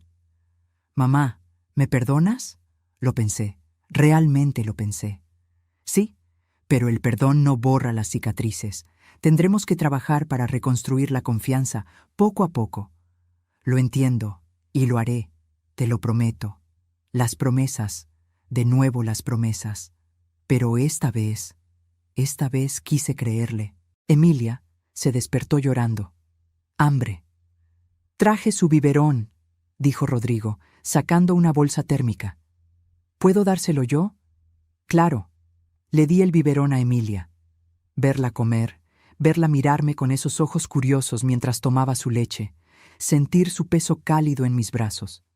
Era una felicidad tan pura que dolía. Va a crecer conociéndote, dijo Rodrigo. De verdad, no solo en visitas controladas o cenas incómodas, va a pasar fines de semana contigo, va a aprender a cocinar contigo. Va a escuchar tus historias. ¿Y si Camila se opone? No va a poder. El acuerdo de custodia incluye que Emilia pase tiempo con su familia paterna. Y tú eres su familia, mamá, la más importante. Terminamos de dar la vuelta al parque. Rodrigo me contó sobre sus planes. Quería mudarse a un departamento más pequeño, volver a lo esencial. Creo que me perdí en tratar de impresionar a Camila, en vivir un estilo de vida que ni siquiera era mío. Le conté sobre mis restaurantes, sobre cómo empezamos con una fonda en Coyoacán, cómo tu padre y yo lavábamos platos hasta las 3 de la mañana, cómo cada peso contaba. ¿Algún día me enseñarías el negocio? No para heredar, sino para aprender. Eso me sorprendió gratamente. ¿Te interesa? Me interesa conocer a mi madre, la real, la empresaria, la luchadora, no solo la mamá que cocina rico. Sonreí. Entonces sí, con gusto. Cuando nos despedimos esa tarde, me abrazó fuerte. Te amo, mamá, y voy a demostrártelo. No con palabras, con acciones. Eso es todo lo que pido, hijo. Vi cómo se alejaba con Emilia, cómo la acomodaba en su sillita del auto, cómo le daba un beso en la frente antes de cerrar la puerta.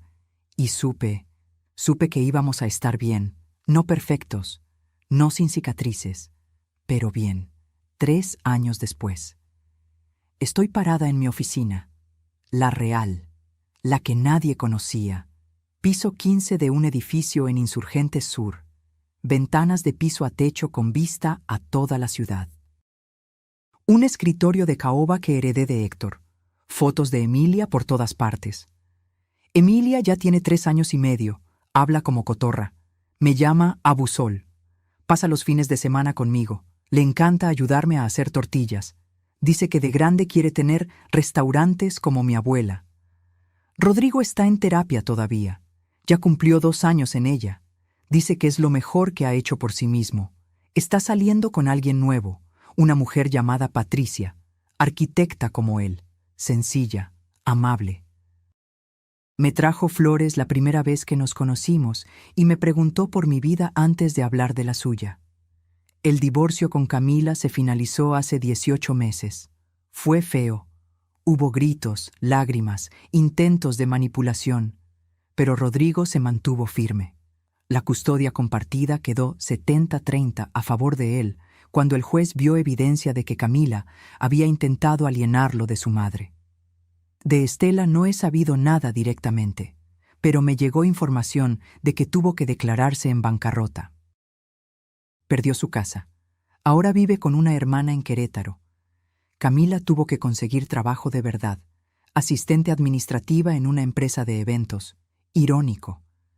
Pero yo decidí hacer algo con todo esto. Toco el interfón. Marina, ¿ya llegaron las invitadas de la una? Sí, señora Rentería. Están en la sala de juntas. Voy para allá. Camino por el pasillo. Paredes decoradas con fotos de todos mis restaurantes, reconocimientos, premios que gané por excelencia gastronómica. Artículos de revistas especializadas. Pero mi orgullo más grande está en la sala de juntas. Entro. Hay 12 mujeres sentadas alrededor de la mesa, todas mayores de 60, todas con historias en sus rostros. Buenas tardes, señoras. Bienvenidas a la Fundación Rentería para Mujeres de la Tercera Edad. La fundación que creé hace 2 años, con una parte de mi fortuna, 15 millones de pesos dedicados a apoyar a mujeres mayores víctimas de abuso familiar, económico o emocional. Les damos asesoría legal gratuita, apoyo psicológico, ayuda para encontrar vivienda si necesitan escapar de situaciones de maltrato, capacitación para reinsertarse al mundo laboral. Y cada mes me reúno con un grupo de nuevas beneficiarias. Les cuento mi historia, la verdadera, sin filtros. Mi nombre es Soledad Rentería. Comienzo como siempre. Y durante años me hice invisible porque creí que eso me protegería del dolor, pero el dolor llegó igual. Les cuento sobre Estela, sobre Camila, sobre el plato apartado en el restaurante. Veo cómo algunas asienten, reconociendo sus propias historias en la mía. Pero aprendí algo fundamental, continúo. La dignidad no se mendiga, se exige, y nadie, absolutamente nadie, tiene derecho a tratarnos como menos que humanas solo porque somos mayores, porque somos mujeres, porque no tenemos tanto dinero como otros. Una de las señoras levanta la mano. Se llama Esperanza, 72 años. Sus hijos intentaron meterla a un asilo para quedarse con su casa. ¿Cómo encontró el valor para defenderse?, pregunta. Tocando fondo, respondo con honestidad. A veces necesitamos caer completamente para recordar que tenemos piernas que pueden levantarnos. Necesitamos que nos aparten el plato para recordar que nosotras también tenemos derecho a sentarnos en la mesa. Otra señora, Dolores, 68 como yo, habla. Mi nuera me dice que soy una carga, que estorbo, que mi hijo estaría mejor sin mí. Me acerco a ella. Tomo su mano. Óyeme bien, Dolores. Tú no eres una carga. Eres una mujer que vivió, que luchó, que sobrevivió. Y si ellos no pueden ver tu valor, el problema no eres tú. Son sus ojos ciegos. Pasamos 2 horas en esa sala, compartiendo historias, llorando, riendo, planificando estrategias. Cuando se van, todas llevan un folder, con información legal, números de terapeutas, lista de refugios si los necesitan. Y algo más importante, la certeza de que no están solas. Marina entra después de que se van. Señora Rentería, tiene una llamada. ¿Quién? Un número que aparece como bloqueado, pero dice que es urgente. Dudo, pero contesto. Bueno, Soledad. La voz es vacilante, asustada. Soy Camila. No he hablado con ella en 3 años. ¿Qué quieres, Camila? Yo necesito hablar contigo, en persona, por favor. ¿Por qué? Silencio. Luego, porque me equivoqué, en todo, y necesito que me ayudes. Podría decir que no, colgar, borrar el número, pero recuerdo a las 12 mujeres que acaban de salir de mi oficina. Recuerdo que todas merecen segundas oportunidades si realmente han cambiado. ¿Dónde estás? En el café de abajo de tu edificio. Así que sabía dónde trabajaba. Interesante. Bajo en 10 minutos. Cuelgo. Me miro al espejo del baño de mi oficina.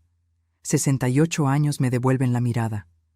Pero ahora me gustan esas arrugas.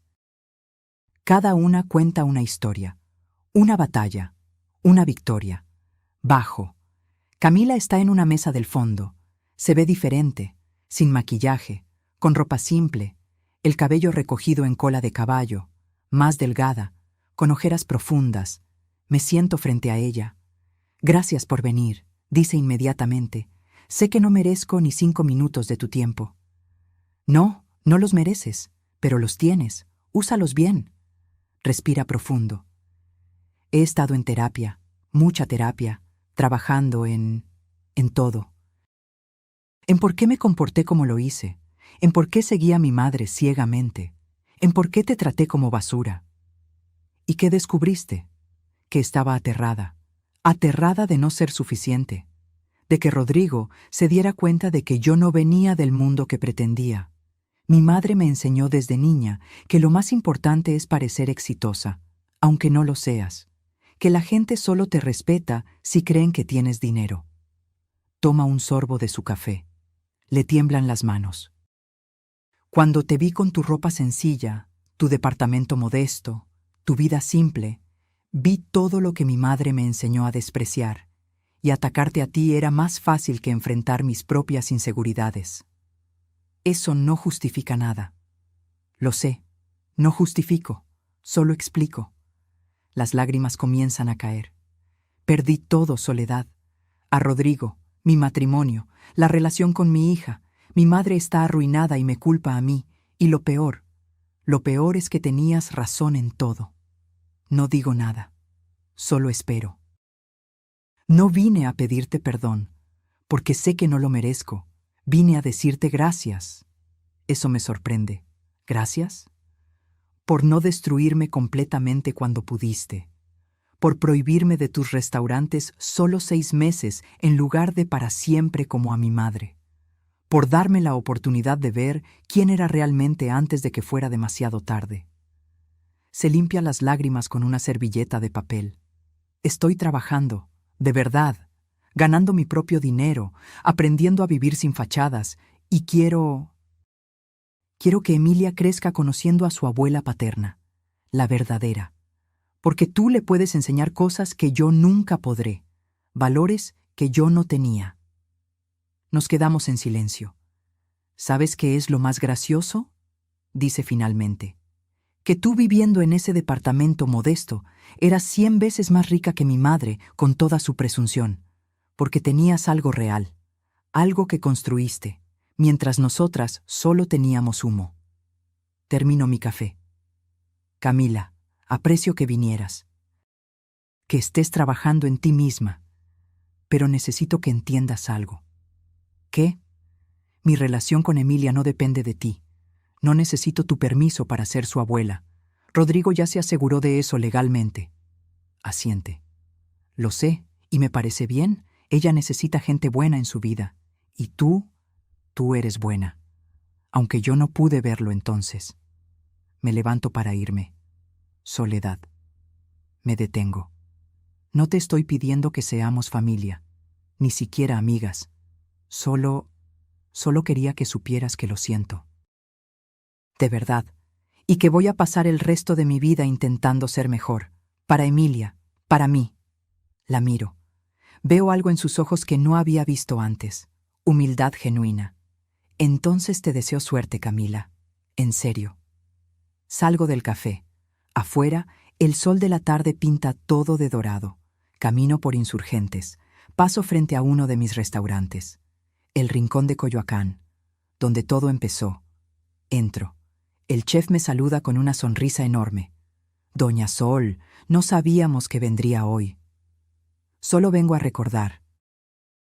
Me siento en una mesa junto a la ventana, la misma donde Héctor y yo nos sentábamos a planear, a soñar, a construir.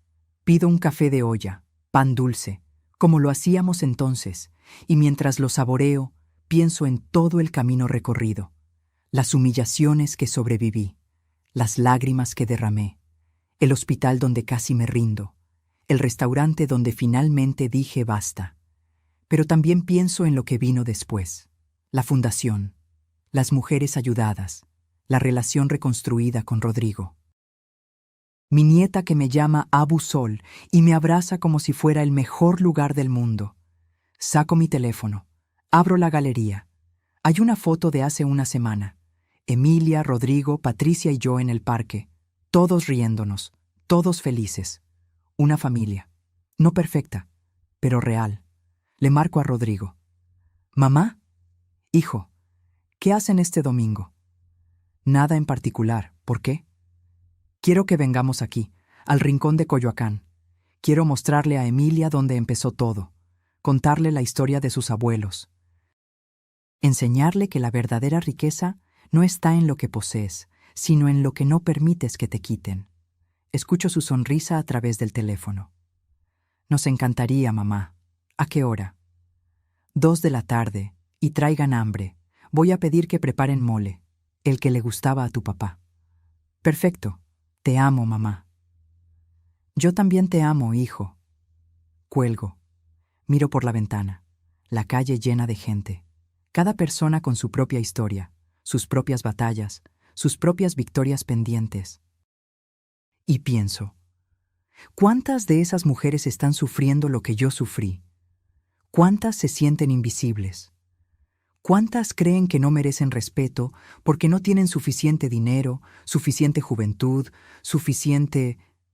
lo que sea? Demasiadas. Pero la fundación está creciendo. El mes que viene abriremos otra sede en Monterrey. Luego en Guadalajara. Vamos a seguir ayudando. Una mujer a la vez. Un plato apartado a la vez. Me termino el café. Dejo una propina generosa para la mesera. Ella tiene mi edad. Trabaja aquí desde que abrimos hace 40 años. Gracias, doña Sol. Como siempre, muy amable. Gracias a ti, Lupita, por todos estos años. Salgo del restaurante. Camino de regreso a mi oficina. Y con cada paso, siento algo que no había sentido en años. Paz. Porque al final, la historia no era sobre dinero. Nunca lo fue. Era sobre dignidad, sobre saber tu valor, sobre negarte a ser invisible solo porque alguien más decidió no verte. Era sobre recordar que el respeto no se mendiga, se exige. Y a veces, cuando alguien aparta tu plato, la mejor respuesta no es gritar. Es levantarte con dignidad, salir con la cabeza en alto, hacer una llamada y recordarles quién realmente tiene el poder. No para vengarte, sino para enseñarles que la verdadera riqueza no está en lo que posees. Está en lo que no permites que te quiten. Tu dignidad, tu valor, tu voz.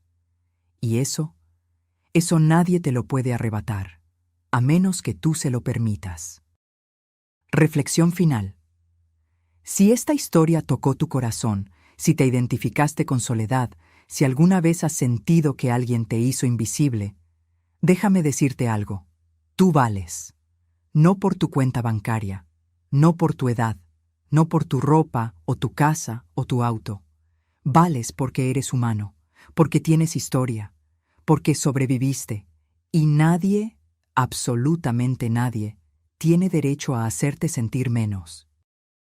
Cuéntame, ¿alguna vez has tenido que defender tu dignidad frente a alguien que te subestimó? ¿Qué hiciste? Déjamelo en los comentarios. Me encantaría conocer tu historia. Y si esta confesión te hizo reflexionar, dale like, comparte y suscríbete para seguir conociendo historias de vida que nos recuerdan lo que realmente importa. Escribe de dónde nos ves. Así sabré que esta historia llegó hasta ti, hasta tu ciudad, hasta tu corazón. Porque al final, todos merecemos sentarnos en la mesa. No como invitados tolerados, sino como las personas valiosas que somos. Nunca lo olvides. Fin.